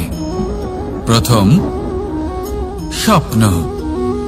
দ্বিতীয়, অজুহাত। মানুষ হাজার হাজার স্বপ্ন দেখতে পারে। আমাকে এই কাজ করতে হবে, আমাকে ওখানে ঘুরতে যেতে হবে, আমায় জীবনে এই অসম্ভব কাজ বাস্তবায়িত করে দেখাতে হবে, আদি ইত্যাদি। এবার ঠিক যেমন স্বপ্ন দেখেন সেইভাবে অজুহাতও খুঁজে নিয়ে আসেন। আমি এই স্বপ্ন পূরণ করতে পারলাম না, কারণ আমাকে কেউ সাহায্যই করল না, কারণ আমি দুর্বল হয়ে পড়েছিলাম, কারণ আমার কাছে সময়ই ছিল না, আদি ইত্যাদি। এবার সাফল্য এবং অসফলতার মাঝখানে এই ধরনের সংঘর্ষ হতে থাকে। সাফল্য তখন লাভ করা সম্ভব যখন আপনার স্বপ্ন আপনার অজুহাতের থেকে অনেক বড় হয়, আর অসফলতা তখন পাবেন যখন আপনার অজুহাত আপনার স্বপ্নের থেকে অনেক বড় হয়। আপনি যদি সাফল্য লাভ করতে চান তাহলে চেষ্টা করতে থাকুন, পরিশ্রম করুন। যদি অসফল হন তাহলে ভয়ভীত হওয়ার কোনো প্রয়োজন নেই। নিজের ভুল বুঝুন, তাকে শুধরে নিন, আবার চেষ্টা করুন। কিন্তু যদি নিজের জীবনে অজুহাত নিয়ে আসেন তখন স্বপ্ন কখনো পূরণ হবে না। আসুন আমার সাথে ভালোবেসে বলুন, রাধা রাধা।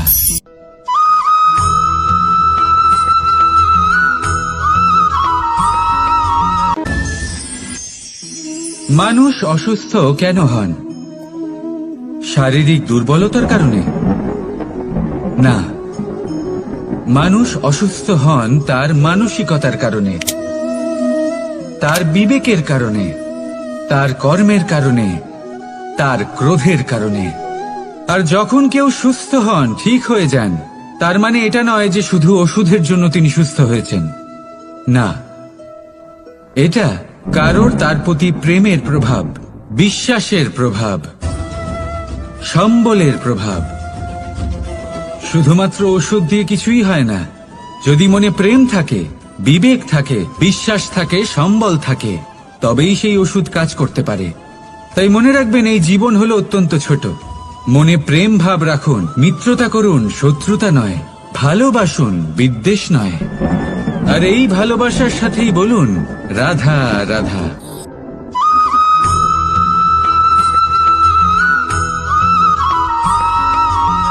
জীবন কিসের উপর নির্ভরশীল? ধনের ওপর, বৈভবের ওপর, নিঃশ্বাসের ওপর? না, এই জীবন নির্ভরশীল বিশ্বাসের ওপর। বিশ্বাস নিজের ওপর, বিশ্বাস আমাদের আপনজনের ওপর। কিন্তু যখন এই বিশ্বাস ভেঙে যায় তখন মানুষের মনও ভেঙে যায়, আর তারপর সে অন্য কিছু করতেই পারে না। তখন কি করা যেতে পারে? 3টে কাজ আছে যা আপনি করতে পারেন।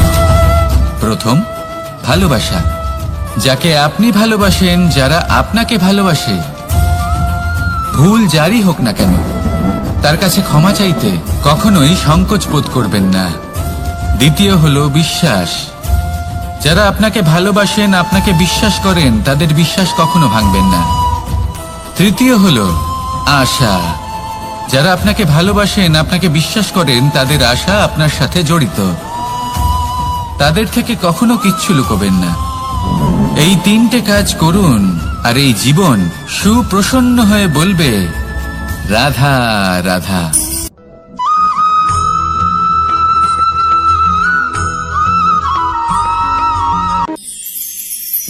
মানুষ জীবনে সব সময় চিন্তা করে, ভাবতে থাকে যে তার জীবনে কতই না সমস্যা।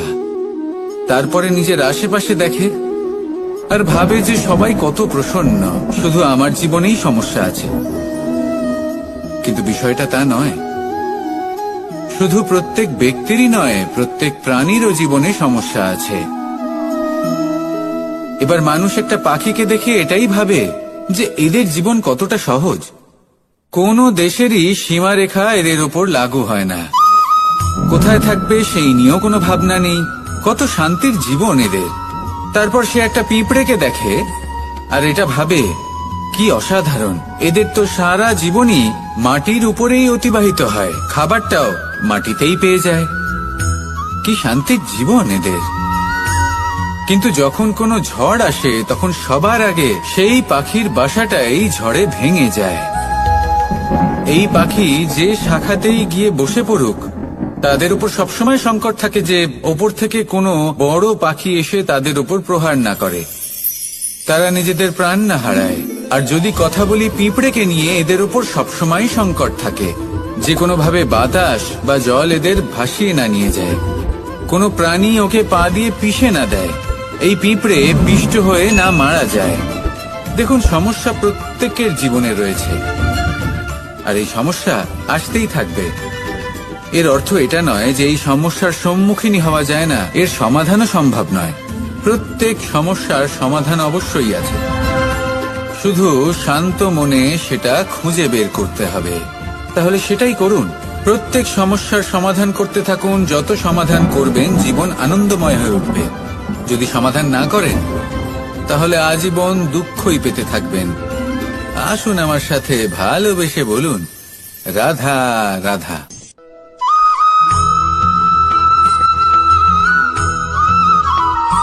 প্রেম হলো এই সংসারের সব থেকে বড় ঢাল এবং সব থেকে বড় অস্ত্র। এই প্রেম ছাড়া না কোনো ন্যায় হয় আর না কোনো শাস্ত্র, না জীবন আছে আর না অন্ত। এবার যদি এই প্রেম মনের মধ্যে বাস করতে শুরু করে, তাহলে কখনো কোনো সমস্যাই হবে না। আর যদি হয়েও থাকে, তাহলে তা স্থায়ী হবে না। এই প্রেম কি না করতে পারে? এই প্রেম সমস্ত সমস্যা মিটিয়ে ফেলতে পারে। আপনার মনের মধ্যে অহংকারকেও বিনাশ করে দিতে পারে। আপনাকে সাক্ষাৎ ঈশ্বরের সাথে দেখা করাতে পারে। তাই প্রেমের দ্বারা প্রয়াস করতে থাকুন। এই সংসারের প্রত্যেক মানুষকে, প্রত্যেক বস্তুকে, প্রত্যেক জীব জন্তুকে ভালোবাসবেন। আর এই প্রেমের দ্বারাই বলুন, রাধা রাধা।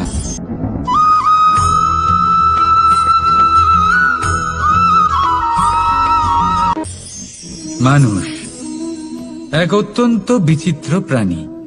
পরিকল্পনা করে, ষড়যন্ত্র করে, প্রচেষ্টা করে, কাউকে পরাজিত করার চেষ্টাও করে। সাপকে একটা দড়ি মনে করে হাতে চেপে ধরার চেষ্টা করে, কিন্তু একটা কথা বুঝতেই পারে না, সময়ের এই সাপ, এটা হাতে চেপে ধরাই যায় না। আর আপনি যা করবেন তা আবার ফিরে আসবে আপনারই সামনে। দেখুন, এতে কিছুই যায় আসে না যে আপনি কুম্ভকারের পুত্র নাকি কৃষ্ণের পুত্র। যদি আপনি অনুচিত কর্ম করেন, তাহলে আপনার সাথেও অনুচিতই হবে।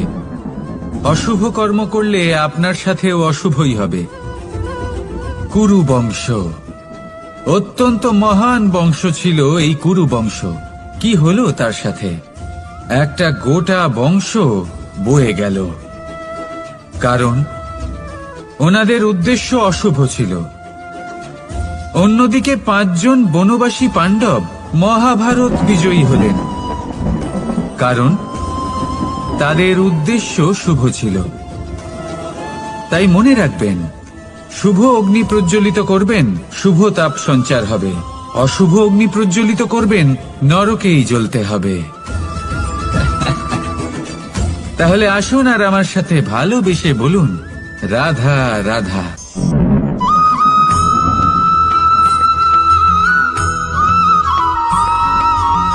প্রেম এই সংসারে এসেছিল এই সংসারকে প্রেমের শিক্ষা দেওয়ার জন্য, এই জীবনের সুখের অনুভূতি আসলে কি তা শেখানোর জন্য। কিন্তু যদি সত্যি কথা বলি, তো আমি নিজেই প্রতিদিন প্রেমের নতুন নতুন স্বরূপ দেখতে পাই।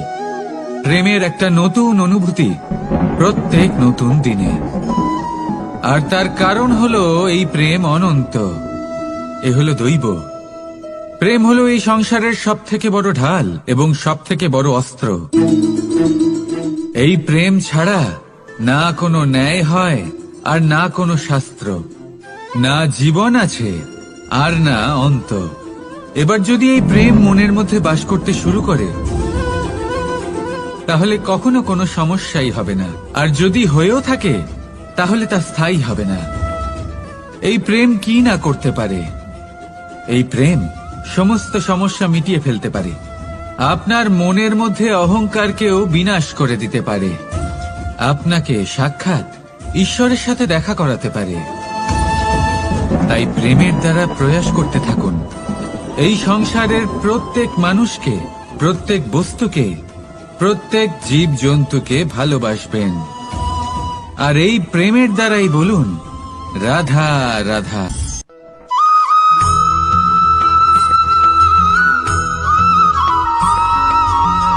জীবনে এমন কিছু কাজ রয়েছে যা আপনাকে একাই করতে হয়, আর এমন কিছু কাজ রয়েছে যা আপনাকে একসাথে মিলে করতে হয়, একজোট হয়ে, সঙ্গবদ্ধ হয়ে। এবার সঙ্গবদ্ধ বলতে কি বোঝাতে চাইছি? আমি তাদের কথা বলছি না যারা বাস্তবিকভাবে একে অপরের সাথে কাজ করেন। আমি তাদের কথা বলছি যারা একে অপরের থেকে দূরে থেকেও একে অপরকে বিশ্বাস করেন। আমি আগেও বলেছিলাম, সমস্ত বিশ্বের আশা বিশ্বাসেই বসবাস করে, তাই না?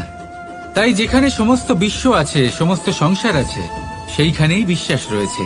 তাই আপনার আশেপাশে এমন দল সঙ্গবদ্ধ করুন যাদের আপনার উপর বিশ্বাস আছে আর যাদেরকে আপনি বিশ্বাস করতে পারেন। তাহলে আসুন আর আমার সাথে ভালোবেসে বলুন, রাধা রাধা।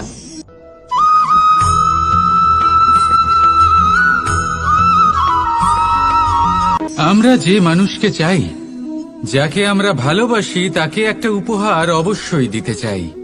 এমন এক উপহার যা ওনার ভালো লাগবে, যা শ্রেষ্ঠ হবে, অতি প্রিয় হবে, বহুমূল্য হবে, বা বলতে পারেন মূল্যবান হবে। তাই আমরা কি করি? আমরা বাজারে যাই, তার জন্য স্বর্ণ, আভূষণ, হিরে, মুক্ত এইসব নিয়ে আসি। কিন্তু এটাই কি সর্বশ্রেষ্ঠ উপহার? কখনোই নয়। সর্বশ্রেষ্ঠ উপহার হল স্বাধীনতা। তাকে নিজের মনের মতো বাঁচার স্বাধীনতা। যদি আপনি কাউকে স্বাধীনতা না দিতে পারেন, তাহলে সে কোথাও না কোথাও বন্দী হয়ে যায়, তার বিকাশ কোথাও না কোথাও আটকে যায়। কিন্তু যদি আপনি কাউকে স্বাধীনতা দিতে পারেন, তাহলে আপনি দেখবেন ও সমস্ত সংসারকে, এই জীবনকে নিজের দৃষ্টিভঙ্গি দিয়ে দেখবে, বুঝবে যে কোনটা হলো উচিত আর কোনটা হলো অনুচিত। আর এটাই হলো সর্বশ্রেষ্ঠ। আর এবার যদি কাউকে স্বাধীনতার মাধ্যমে এত বড় একটা শক্তি দিতে পারেন, তাহলে আপনি আমাকে বলুন, এর থেকে বড় উপহার আর কি হতে পারে? আসুন আর আমার সাথে ভালোবেসে বলুন, রাধা রাধা।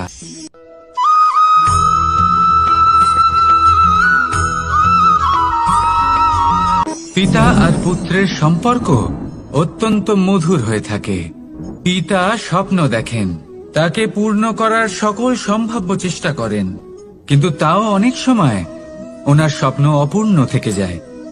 তখন পিতা ভাবেন যে স্বপ্ন উনি পূর্ণ করতে পারেননি, ওনার সন্তান তা অবশ্যই পূরণ করবে। যে স্থানে উনি কখনো পৌঁছতে পারেননি, সেই স্থানে ওনার পুত্র অবশ্যই পৌঁছবে।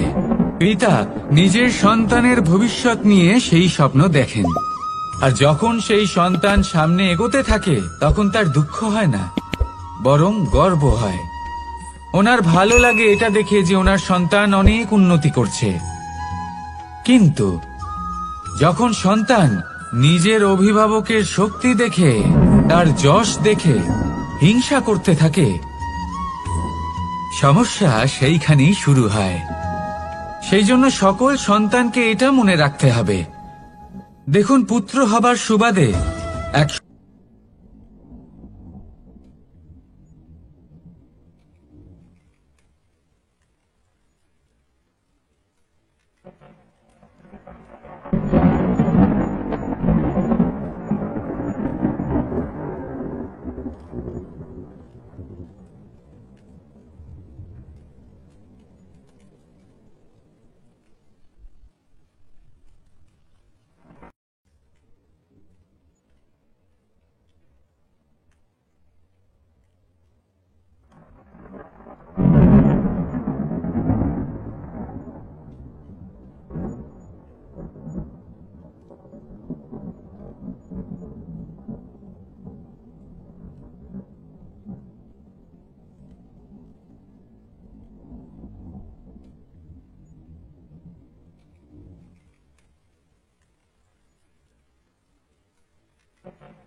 আমরা যখনই কোনো যাত্রায় যাব বলে মনে করি তখনই আমরা প্রস্তুত থাকি আসন্ন বিপদের জন্য বা সংকটের জন্য।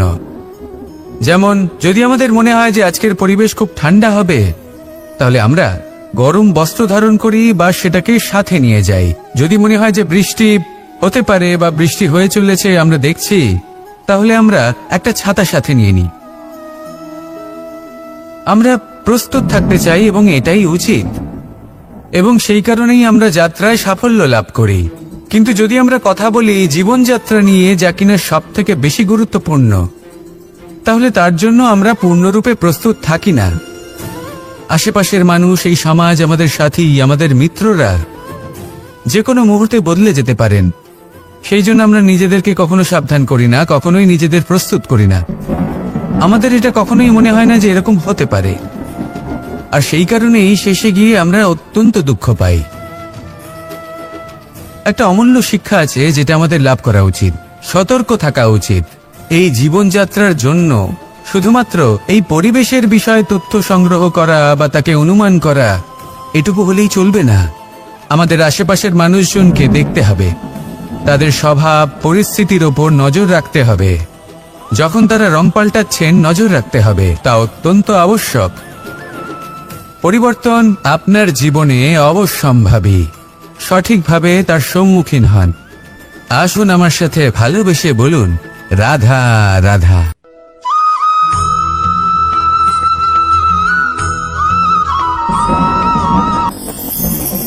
ঈশ্বর আসলে কে? সংসারের বেশিরভাগ মানুষের কাছে ঈশ্বর হলেন এই সংসারের রচয়িতা, পালনকর্তা। কারোর কাছে উনি জ্ঞাতা, কারোর কাছে উনি হলেন আস্থার প্রতীক, আবার কারোর জন্য শুধুমাত্র অন্ধ বিশ্বাস। কিন্তু এই ঈশ্বর কি কোনো শরীর, নাকি একটা বোধ, নাকি শুধুই শ্রদ্ধা? ঈশ্বর হলেন তিনি যিনি হলেন আপনার ইষ্ট। সেই জন্যই তো গুরু, মাতা, পিতা এনাদেরও ঈশ্বরই বলা হয়েছে। যাদেরকে আমরা ঈশ্বর বলে মনে করি, যারা আমাদের ইষ্ট, তারা আমাদের একটি পথ দেখান, একটি দিকে চালিত করেন। সেই পথে চলে আপনি শুভ কর্ম করতে পারেন। আর যখন কোনো ব্যক্তি তার ঈশ্বরের আদেশ পালন করেন, তখন সে নিজে থেকেই শুভ পথে অগ্রসর হয়ে যান। বেশ কয়েকজন মানুষ ঈশ্বরের ওপর আস্থা রাখেন এবং ভাবেন যে অনুচিত কোনো কাজ করা উচিত নয়, ঈশ্বর দেখছেন। ওনারা ভয় পান যে কোনো অনুচিত কর্ম করলে কে জানে তার পরিণাম কি হবে। এমন অনেক ব্যক্তি রয়েছেন যারা ঈশ্বরকে বিশ্বাস করেন এবং জানেন যে ঈশ্বর তাদেরকে দেখছেন, তাই যে যে শুভ কর্ম ওনারা করেছেন তার ফল তারা অবশ্যই পাবেন। এবার আপনি ভয় পেয়ে ঈশ্বরকে বিশ্বাস করবেন, নাকি বিশ্বাসের দ্বারা ঈশ্বরকে বিশ্বাস করবেন, সেই সিদ্ধান্ত আপনারই। কিন্তু হ্যাঁ, যদি আপনার মনে ঈশ্বরের জন্য কোনো স্থান থাকে, যদি আপনার কোনো ইষ্ট থাকেন, যদি আপনি কাউকে ঈশ্বর মনে করেন, যার প্রত্যেক আদেশ আপনি পালন করে থাকেন, তাহলে বলি ঈশ্বর কখনো আপনাকে অনুচিত পথে চালিত করবেন না। আসুন আমার সাথে ভালোবেসে বলুন, রাধা রাধা।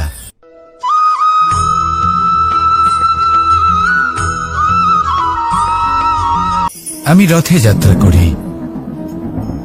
বারবার থেমে আপনাকে দেখতে হবে, নিজেকে কিছু প্রশ্ন করতে হবে। আমি কি আজ সেই কর্মই করছি যেটা আমি করতে চেয়েছিলাম? আমি কি আজ সেই জীবন যাপন করছি যেমন আমি যাপন করতে চেয়েছিলাম?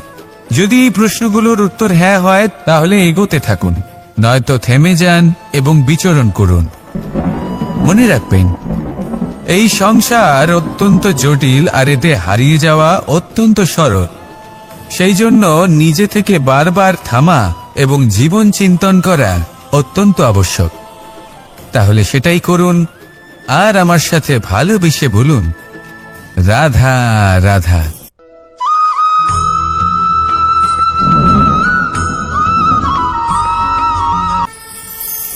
কথায় আছে যে স্বপ্ন এবং লক্ষ্য হলো একটি মুদ্রারই দুটি দিক। যতক্ষণ না স্বপ্ন দেখছেন, ততক্ষণ বুঝবেন কি করে আপনার লক্ষ্য কি? স্বপ্ন দেখে যদি নিজের লক্ষ্য বুঝতে পারেন, সেটা পেতে চান, তবেই সেটা লাভ করতে পারবেন। কিন্তু স্বপ্ন এবং লক্ষ্য, এই দুইয়ের মধ্যে একটা ভারসাম্য রয়েছে, যেটা বজায় রাখা প্রয়োজনীয়। একে আমরা বলে থাকি পরিশ্রম। দেখুন, যদি আপনি স্বপ্ন দেখতে চান, তাহলে পরিশ্রম ত্যাগ করে নিদ্রা লাভ প্রয়োজন। কিন্তু যদি আপনি লক্ষ্য লাভ করতে চান, তাহলে আপনাকে নিদ্রা ত্যাগ করে পরিশ্রম করতে হবে। তাই আলস্য ত্যাগ করুন এবং সিদ্ধান্ত নিন যে আপনি কি চান। আপনার জীবনের এই তুলাদণ্ডে স্বপ্নের পাল্লা ভারী হওয়া প্রয়োজন, নাকি লক্ষ্যের? আমার মতে এই দুইয়ের মধ্যে যদি ভারসাম্য বজায় রাখেন, তবে পথ নিজে থেকেই সামনে আসবে। শুধু সেই পথে অগ্রসর হতে থাকুন এবং আমার সাথে ভালোবেসে বলুন, রাধা রাধা।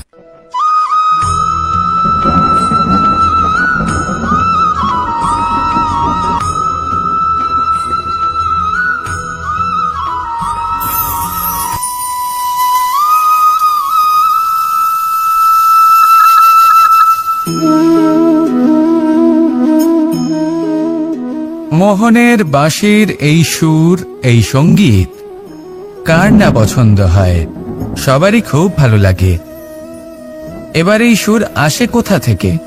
কেউ বলবেন কৃষ্ণের হৃদয় থেকে।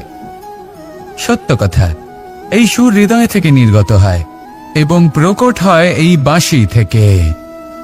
এই বাঁশিটাকে দেখুন, এই ছিদ্রগুলি দেখুন, প্রত্যেকটা সুর থেকে নিজস্ব একটা স্বর নির্গত হয়। এবার যে ব্যক্তি এই সমস্ত সুর এবং স্বর বুঝতে পারেন, এতে নিপুণ, তিনি এই বাঁশির দ্বারা যে সুর নির্গত করবেন তা তো মধুর অবশ্যই হবে। এবার জীবনের সাথেও কিছুটা এরকমই ঘটে। জীবনের কিছু নীতি থাকে, অর্থ, কুটুম্ব এবং আধ্যাত্মিক। যদি জীবনের প্রত্যেকটা মুহূর্ত সুখময় হয় এরকম আপনি চান, তাহলে এই তিনটি নীতিতে আপনাকে নিপুণ হতে হবে। কোনো একটি বিশেষ নীতির প্রতি যদি আপনি বেশি ঝুঁকে পড়েন, তাহলে বাকি দুই নীতি থেকে যা সুখ লাভ করা সম্ভব তা পারবেন না। ধন অর্জন করতে হবে পরিবারের জন্য, পরিবারের সুখ মনের শান্তির জন্য, মনে শান্তির প্রয়োজন মনের শুদ্ধতার জন্য। যখন এই মন শুদ্ধ হবে, জীবন শুদ্ধ হবে, পবিত্র হবে, সুন্দর হবে এবং ভালোবেসে বলবে রাধা রাধা।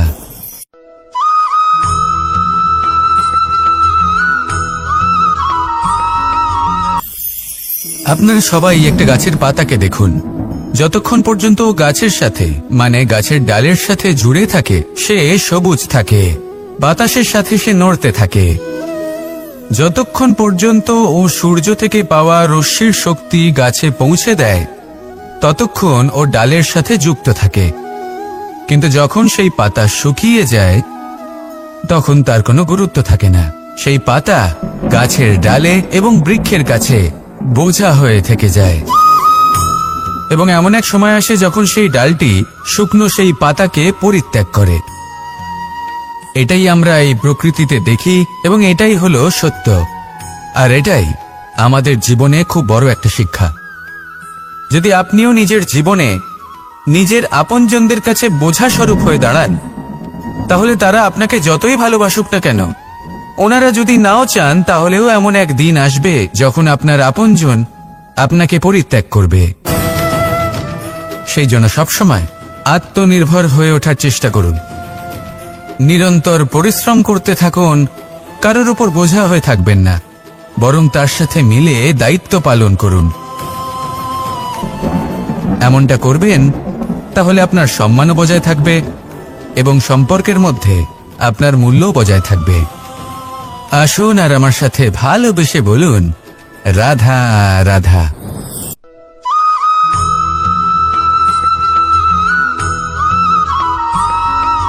এই শুকনো পাতাটিকে দেখুন, নিষ্প্রাণ হয়ে পড়েছে।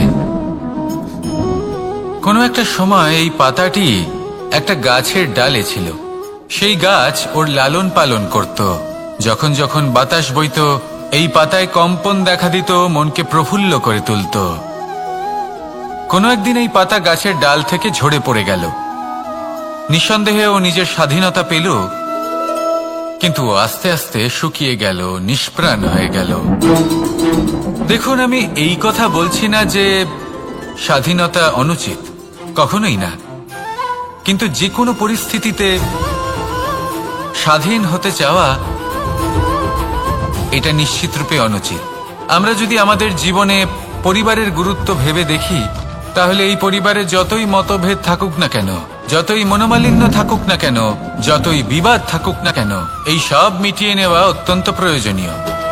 সেই সবকিছু সমাপ্ত করা অত্যন্ত প্রয়োজনীয়। কখনো এই পরিবারকে ভাঙতে দেবেন না, কখনো এই পরিবার থেকে দূরে চলে যাবেন না। এই পরিবার হলো আমাদের জীবনের একটা অমূল্য সম্পদ, অমূল্য এক আশ্রয়, যা এই সংসারে হয়তো কোথাও আপনি পাবেন না।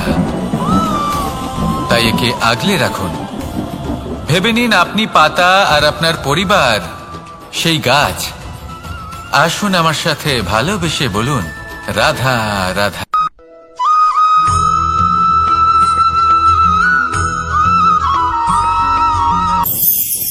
প্রেম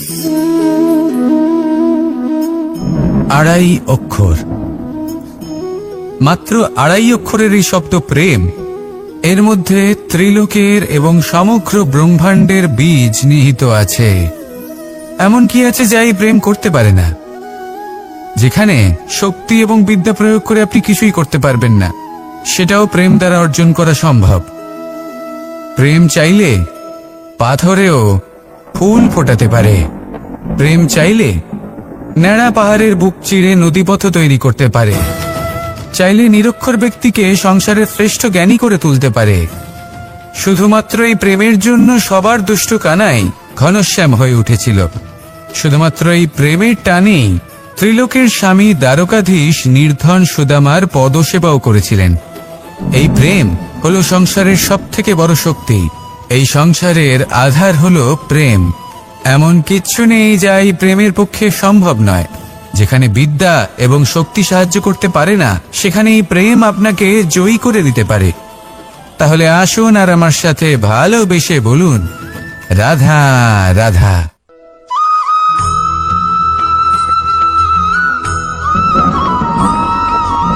দীপাবলি আমাদের সবথেকে বড় উৎসব।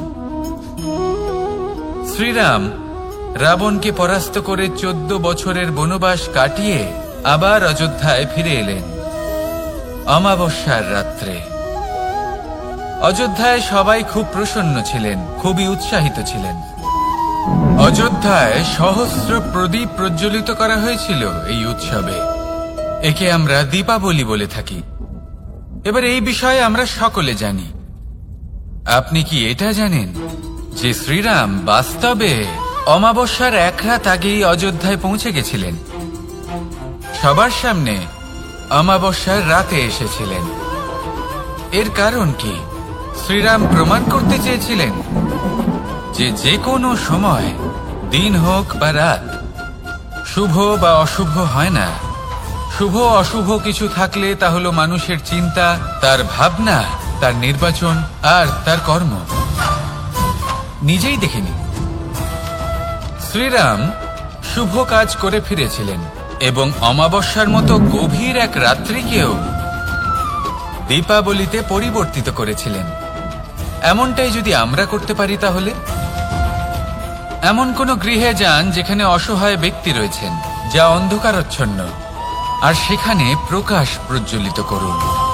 প্রকাশ সহায়তার, প্রেরণার, আশার। যদি এমন কিছু আমরা করতে পারি, তাহলে তাকে প্রকৃত অর্থে দীপাবলি বলা যেতে পারে। তাহলে নিজের পরিবারের সাথে দীপাবলি পালন করুন। আপনাদের শুভেচ্ছা জানাই। আসুন আর আমার সাথে ভালোবেসে বলুন, রাধা রাধা।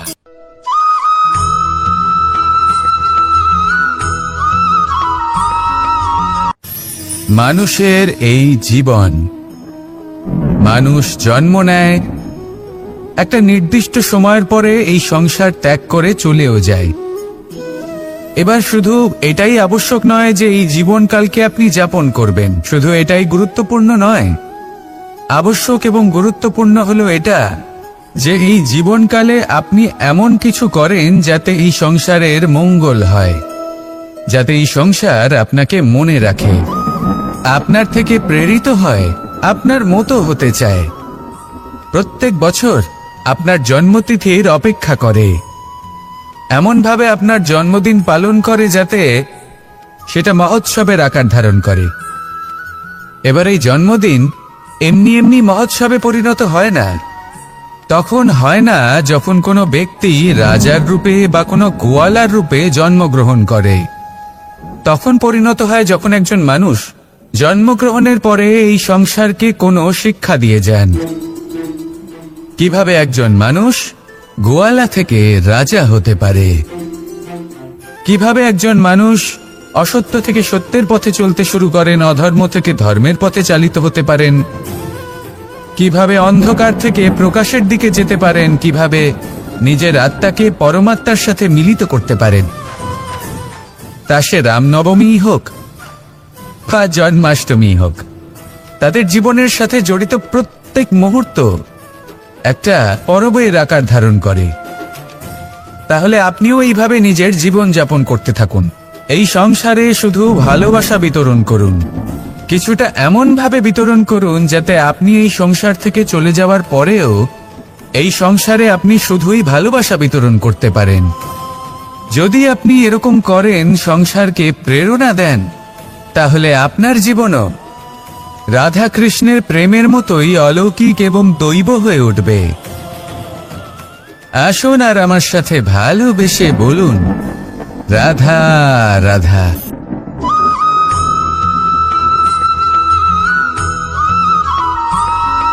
ভোজন। এই সংসারে যেই হোক না কেন, কোনো মানুষ হোক, কোনো প্রাণী হোক, কোনো কীট হোক বা কোনো বনস্পতি হোক, প্রত্যেকের জন্য ভোজন অতি আবশ্যক। কারণ ভোজন থেকেই শক্তি পাওয়া যায়, আর সেই শক্তি দিয়েই সংসারের, আমাদের জীবনের সমস্ত কার্য করা যায়। এবার এমন এক ধরনের শক্তি হয় যা শীতের ঋতুতে সূর্য থেকে আমরা পেয়ে থাকি, আর আরেক ধরনের উত্তাপ হয় যা দিয়ে ভোজন রান্না করা হয়, সুস্বাদু নানান ধরনের ভোজন। এবার অত্যন্ত গুরুত্বপূর্ণ হলো যে ব্যক্তি সেই ভোজন বানাচ্ছেন তার মানসিক পরিস্থিতি, এবং সেই ব্যক্তি যিনি ভোজন গ্রহণ করছেন তার মানসিক অবস্থা। যখনই আপনি ভোজন বানাচ্ছেন তখন ভালোবাসার সাথে কাজটা করুন, ধন্যাত্মক ভাব নিয়ে, সৎ ভাবনার সাথে। কারণ আপনার এই মানসিক স্থিতি শক্তির আকারে সেই খাদ্যের সাথে মিলে মিশে যায়। আর যখনই আপনি ভোজন গ্রহণ করছেন তখন সদ্ভাবনার সাথে, প্রসন্নতার সাথে গ্রহণ করুন, ধন্যাত্মক ভাব নিয়ে। যদি আপনি প্রসন্নতার সাথে রান্না করেন, প্রসন্নতার সাথে খাদ্য গ্রহণ করেন, তাহলে আপনি প্রসন্নই থাকবেন, আর মন সুপ্রসন্ন হয়েই বলবে রাধা রাধা।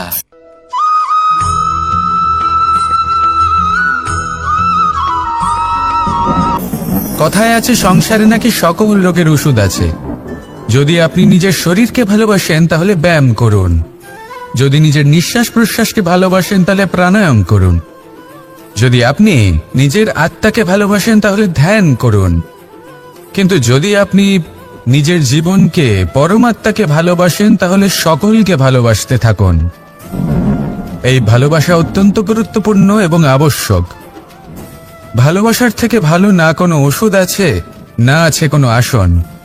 এর থেকে ভালো না কোনো ব্যায়াম আছে, আর না কোনো প্রাণায়াম। এই ভালোবাসা বড় বড় সমস্যারও সমাধান করতে পারে। ভালোবাসা বড় বড় বিপদকে আপনার থেকে দূর করতে পারে। এই ভালোবাসাই আপনাকে জীবনে বাঁচতে শেখায়, কারণ ভালোবাসাই হলো জীবনের আসল সত্য। তাহলে আসুন আর আমার সাথে ভালোবেসে বলুন, রাধা রাধা।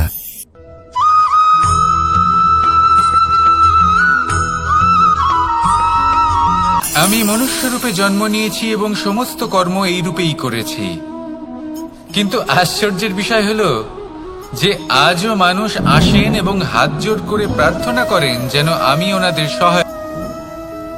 ঈশ্বর হলেন তিনি যিনি হলেন আপনার ইষ্ট। সেই জন্যই তো গুরু, মাতা, পিতা এনাদেরও ঈশ্বরই বলা হয়েছে। যাদেরকে আমরা ঈশ্বর বলে মনে করি, যারা আমাদের ইষ্ট, তারা আমাদের একটি পথ দেখান, একটি দিকে চালিত করেন। সেই পথে চলে আপনি শুভ কর্ম করতে পারেন। আর যখন কোনো ব্যক্তি তার ঈশ্বরের আদেশ পালন করেন তখন সে নিজে থেকেই শুভ পথে অগ্রসর হয়ে যান।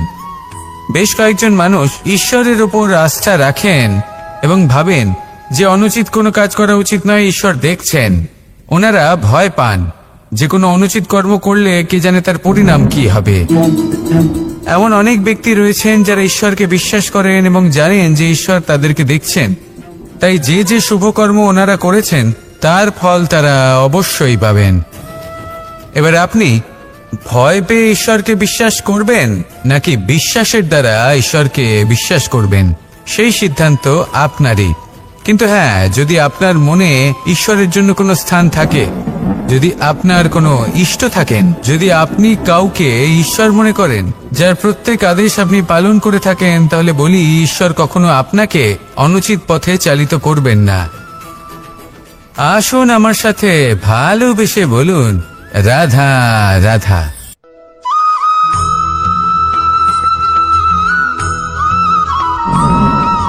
মানুষ যখন এই সংসারে প্রবেশ করে, অর্থাৎ জন্মগ্রহণ করে, তখন নিশ্চিন্তে থাকে, আনন্দে থাকে। কিন্তু যেইমাত্র তার মধ্যে বোধশক্তি আসে তখন সে চিন্তা করতে শুরু করে। চিন্তা ভবিষ্যতের, সেই সমস্ত বিষয় নিয়ে চিন্তা করে যা ওর হাতে নেই। তারপর বড় হয়, বিবাহ সম্পন্ন হয়, গৃহস্থ জীবন যাপন করে, তারপর আবার চিন্তায় মগ্ন হয়ে যায়। ভাবে এই যে আমার পরিবার, আমি কি ঠিকমতো তার খেয়াল রাখতে পারছি? কাল যখন আমি এই সংসার থেকে চলে যাব, তখন আমার এই পরিবারের দেখাশোনা কে করবে? শেষ পর্যন্ত এই পরিবার তো আমারই উত্তরদায়িত্ব। যাক, আপনাকে একটা প্রশ্ন করি। এই সংসারে আসার পূর্বে আপনি কি এই প্রশ্ন করেছিলেন, এটা ভেবেছিলেন যে আমাকে ছাড়া এই সংসার কিভাবে চলবে? করেননি, তাই তো? তাই আপনার এটা নিয়ে দুশ্চিন্তা করার প্রয়োজন নেই যে আপনি যখন এই সংসার ত্যাগ করে চলে যাবেন তখন কি হবে।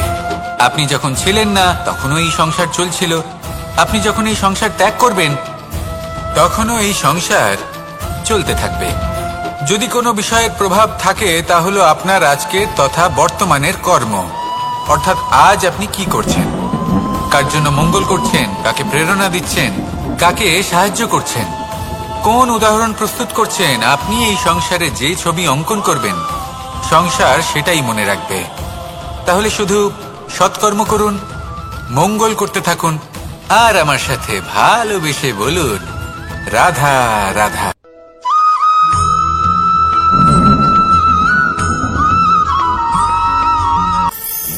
কথায় আছে যে স্বপ্ন এবং লক্ষ্য হলো একটি মুদ্রারই দুটি দিক। যতক্ষণ না স্বপ্ন দেখছেন ততক্ষণ বুঝবেন কি করে আপনার লক্ষ্য কি? স্বপ্ন দেখে যদি নিজের লক্ষ্য বুঝতে পারেন, সেটা পেতে চান, তবেই সেটা লাভ করতে পারবেন। কিন্তু স্বপ্ন এবং লক্ষ্য এই দুইয়ের মধ্যে একটা ভারসাম্য রয়েছে, যেটা বজায় রাখা প্রয়োজনীয়। একে আমরা বলে থাকি পরিশ্রম।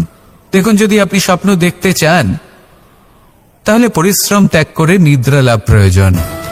কিন্তু যদি আপনি লক্ষ্য লাভ করতে চান তাহলে আপনাকে নিদ্রা ত্যাগ করে পরিশ্রম করতে হবে। তাই আলস্য ত্যাগ করুন এবং সিদ্ধান্ত নিন যে আপনি কি চান। আপনার জীবনের এই তুলাদণ্ডে স্বপ্নের পাল্লা ভারী হওয়া প্রয়োজন নাকি লক্ষ্যের? আমার মতে এই দুইয়ের মধ্যে যদি ভারসাম্য বজায় রাখেন তবে পথ নিজে থেকেই সামনে আসবে। শুধু সেই পথে অগ্রসর হতে থাকুন এবং আমার সাথে ভালোবেসে বলুন, রাধা রাধা।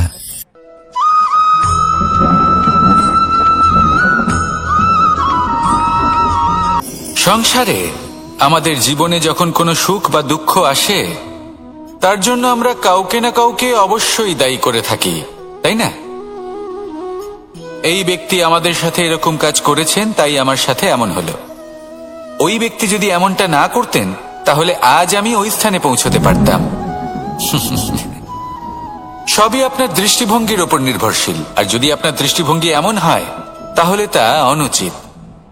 সত্যি কথা বলতে এই সংসারে ভিন্ন ভিন্ন ধরনের মানুষ আছে। এটা আপনার ওপর নির্ভর করছে কিভাবে তাদের স্বাগত জানাবেন। একবার ভাবুন, আমি আমার দুটো হাত সামনে নিয়ে এলাম, দুটো মুঠো খুলে দিলাম। দুই প্রকারের মানুষ আসবেন, কিছু না কিছু দিয়ে যাবেন। এই মুঠো যদি আমি বন্ধ করে দিই তাহলে না কেউ আমাকে কিছু দিতে পারবে, না আমার কিছু যাবে আসবে। নিশ্চয়ই বুঝতে পারছেন এই দুই ধরনের ব্যক্তি কারা এবং তারা কি দিয়ে যান। আমি যদি নিজের মুঠো খুলে দিই তাহলে কিছু ভালো মানুষ আসবেন, আমাকে আনন্দ, সন্তুষ্টি, জ্ঞান প্রদান করে যাবেন, ভালো অভিজ্ঞতা দিয়ে যাবেন। কোনো খারাপ ব্যক্তি যদি আসেন তাহলে তিনিও খারাপ অভিজ্ঞতা দেবেন, যার থেকে আমি শিক্ষা লাভ করব। এই সব কিছু আমি লাভ করতে পারি। মুঠো যদি বন্ধ করে রাখি তাহলে আমি কিছুই পাবো না। দেখুন, এই সংসারে প্রত্যেকের জীবনে এইরকম। প্রত্যেকের জীবনে সবকিছুই আছে, ভালো খারাপ দুই মানুষই আছে, ভালো অভিজ্ঞতা আছে, খারাপ অভিজ্ঞতা আছে। নির্ভর করছে আপনার উপর যে আপনি কি করবেন, এনাদের স্বাগত কিভাবে জানাবেন, কার থেকে কি বুঝবেন, কি শিখতে পারবেন, আর কোন দৃষ্টিভঙ্গি নিয়ে অগ্রসর হবেন। এটাই নির্ধারণ করবে যে আপনার জীবন কেমন হবে। আসুন আমার সাথে ভালোবেসে বলুন, রাধা রাধা।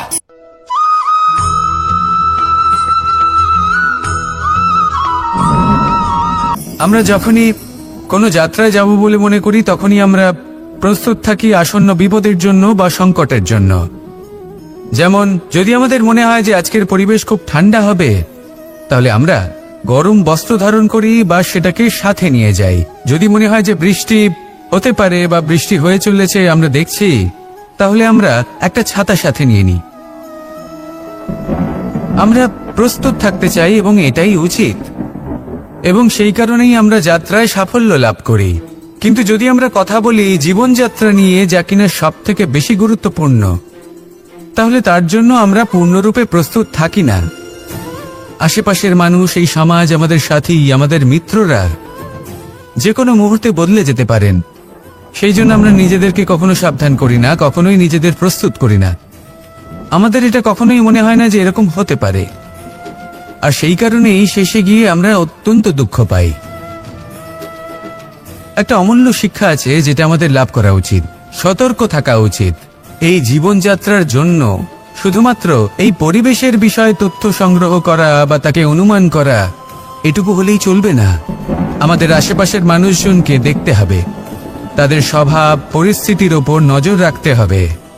যখন তারা রং পাল্টাচ্ছেন নজর রাখতে হবে, তা অত্যন্ত আবশ্যক। পরিবর্তন আপনার জীবনে অবশ্যম্ভাবী। সঠিকভাবে তার সম্মুখীন হন। আসুন আমার সাথে ভালোবেসে বলুন, রাধা রাধা।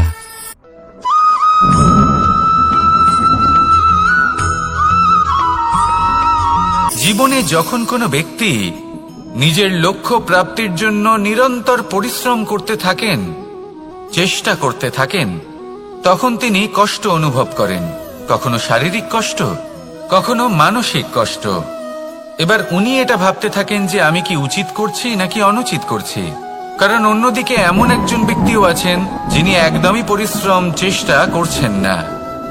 তিনি মদিরা পান করেন, বিলাসিতায় জীবন কাটান, অলস প্রকৃতির হয়ে ওঠেন, নিদ্রাতে বিলীন হয়ে থাকেন আর ভাবেন যে তিনি সুখ লাভ করছেন। কিন্তু এরকম কেন হয়? কারণ যখন আমরা সৎ পথে থাকি, উচিত পথে চলি, লক্ষ্য প্রাপ্ত করার জন্য চেষ্টা করতে থাকি, তখন আমাদের ভেতরে থাকা নেতিবাচক শক্তি এবং পাপ এই দেহকে ত্যাগ করে দেয়। আর এই অনুভূতিটাই আমাদের দুঃখের অনুভূতি দেয়, কষ্ট দেয়। এবার সেখানে যদি আমরা কুপথে চলি, অনুচিত পথে চলতে থাকি, তাহলে আমাদের ভেতরে থাকা পুণ্য এবং ধনাত্মক শক্তি আমাদের দেহ ত্যাগ করে দেয়। আর এই অনুভূতির কারণেই আমরা সুখ অনুভব করি। কিন্তু কখনো ভাববেন যে এই সুখ বেশি সময় পর্যন্ত থাকে না। সেই জন্য সবসময় মনে রাখবেন, যদি আপনি জানেন যে এটাই আপনার লক্ষ্য, এটাই উচিত পথ, শুভ পথ, তাতে নিরন্তরভাবে এগিয়ে যেতে চেষ্টা করতে থাকুন। এই কষ্ট আপনাকে সুখের পরাকাষ্ঠায় কখন পৌঁছে দেবে তা আপনি জানতেই পারবেন না। আসুন আমার সাথে ভালোবেসে বলুন, রাধা রাধা।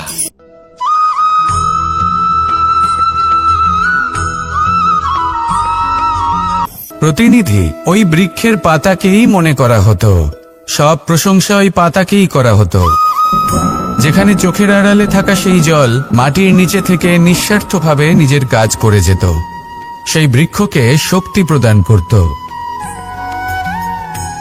কয়েকদিন পরে সেই পাতার অহংকার হতে শুরু করলো। সে ভাবতে শুরু করলো যে আমিই হলাম এই জলের অস্তিত্ব, আমি আছি, সেই কারণেই এই জলের কথা স্মরণ করা হয়। আর কিছুদিন পরে সেই বৃক্ষ সেই জল শোষণ করা বন্ধ করে দিল, এবং সর্বপ্রথম মৃত্যু হলো সেই পাতার। সেই পাতা যা আকাশকে স্পর্শ করছিল তা ঝরে মাটিতে পড়ে গেল। আর প্রত্যেক ব্যক্তি তার ওপর দিয়ে হেঁটে চলে যেত, তাকে দেখে আর কেউ প্রশংসা করত না। সেই জন্য জীবনে কখনো অহংকার করবেন না। বিশেষ করে তাদের কখনো অহংকার প্রদর্শন করবেন না যাদের কারণে আপনি সাফল্য লাভ করেছেন, যারা আপনার জীবনের আধার। চিরকাল তাদের প্রতি কৃতজ্ঞ থাকুন, তাদের সাথে সম্পর্ক বজায় রাখুন, তাদের সাহায্য করুন, আর আমার সাথে ভালোবেসে বলুন, রাধা রাধা।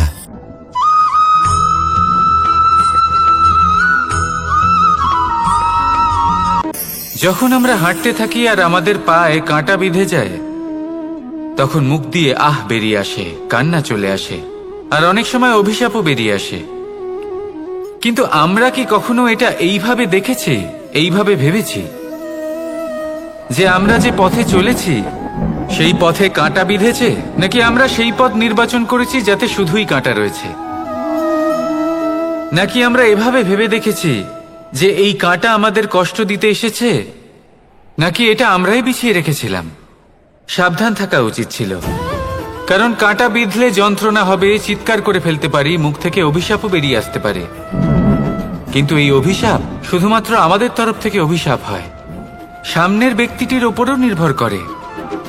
এবার সেই ব্যক্তি যদি এমন হয় যে ফুল আর কাঁটা এই দুই সমানভাবে গ্রহণ করতে পারে, তার কাছে অভিশাপও বরদানে পরিণত হয়। শেষ পর্যন্ত ব্যাপারটা দাঁড়ায় ভাবনা, চিন্তা, দৃষ্টিভঙ্গির ওপর। কারণ আপনার এই ভাবনাই সত্যি হয়ে সামনে আসে। সেই জন্য এই ভাবনা, চিন্তা, মানসিকতাকে গুরুত্ব সহকারে দেখবেন।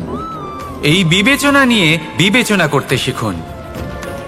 আমার কথার অর্থ হলো যে জীবনে যখন এরকম কিছু একটা ঘটবে তখন ভেবে দেখুন যে এরকম কেন হলো।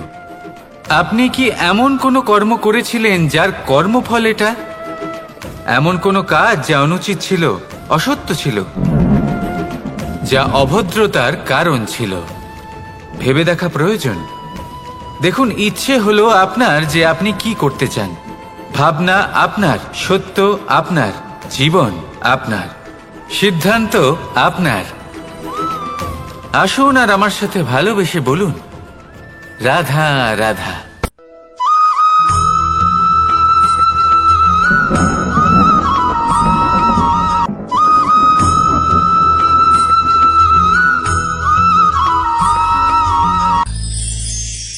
আমরা অনেকবার লোকের থেকে এই কথা শুনেছি, জীবনে যখনই ধন অর্জন করবে বাঁচিয়ে রাখবে। কি হয়, কঠিন পরিস্থিতিতে আপনার খারাপ সময় তা আপনার কাজে আসে। কিন্তু এই কথা কি 100% সত্যি? ভাবুন, এই সমস্ত ধন যে আপনি অর্জন করেছেন তা কি আপনাকে সুস্বাস্থ্য দিতে পারবে? এই সমস্ত ধন কি আপনাকে সুখ এনে দিতে পারবে? পারবে না, তাই না? চলুন আমি আপনাকে একটা কথা বলি। পরমেশ্বর, ঈশ্বর, যদি এই ঈশ্বরের ওপর আপনি বিশ্বাস রাখেন, সর্বদাই ভালো কাজ করেন, সবার মধ্যে প্রেম ছড়িয়ে দেন, আর সবার জন্য শুধু ও শুধুমাত্র শুভকামনা করেন, তাহলে আপনার সাথে কখনো কোনো খারাপ হতে পারে না। তাই সময় বদলান, সময় বদলানোর উপকরণ নয়। আর ভালোবেসে বলুন, রাধা রাধা।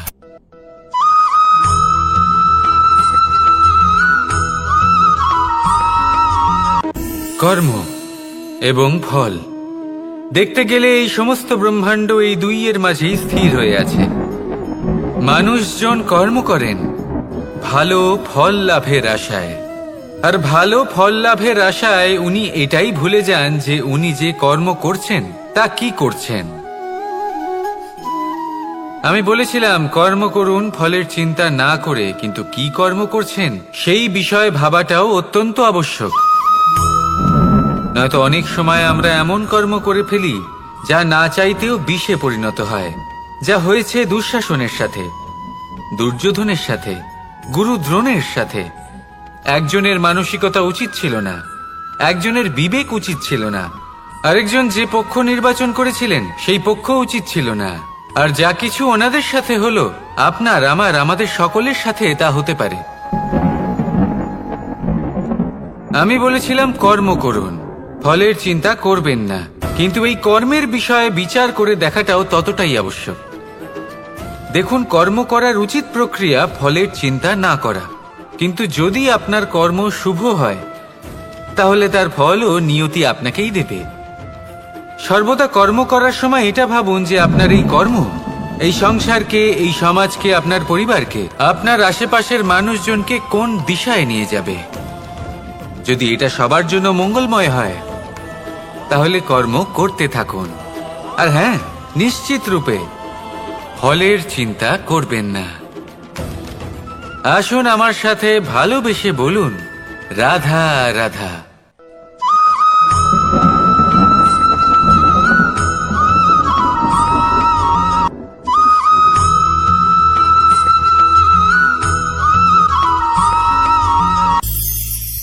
ভবিষ্যৎ। সংসারে এমন কোন ব্যক্তি আছেন যিনি নিজের ভবিষ্যতের বিষয় ভাবেন না?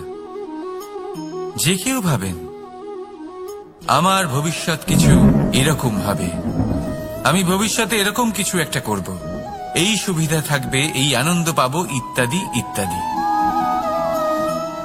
কিন্তু সত্যি বলি, ভবিষ্যতের থেকে বড় ভণ্ড আর কেউ নেই। ভবিষ্যৎ আপনাকে ছেড়ে চলে যাবে, আপনি জানতেও পারবেন না। ভবিষ্যৎ আপনার থেকে আপনার বর্তমান কেড়ে নেবে। অনেক সময় আমরা ভবিষ্যতের বিষয় ভাবতে থাকি, দুশ্চিন্তা করতে থাকি, ভবিষ্যৎ দিয়ে নিজেকে এতটাই ঘিরে ফেলি যে বর্তমান কি তা ভুলেই যাই, তার বোধই আমাদের থাকে না। ভাবুন ভবিষ্যৎ কি? ভবিষ্যৎ হলো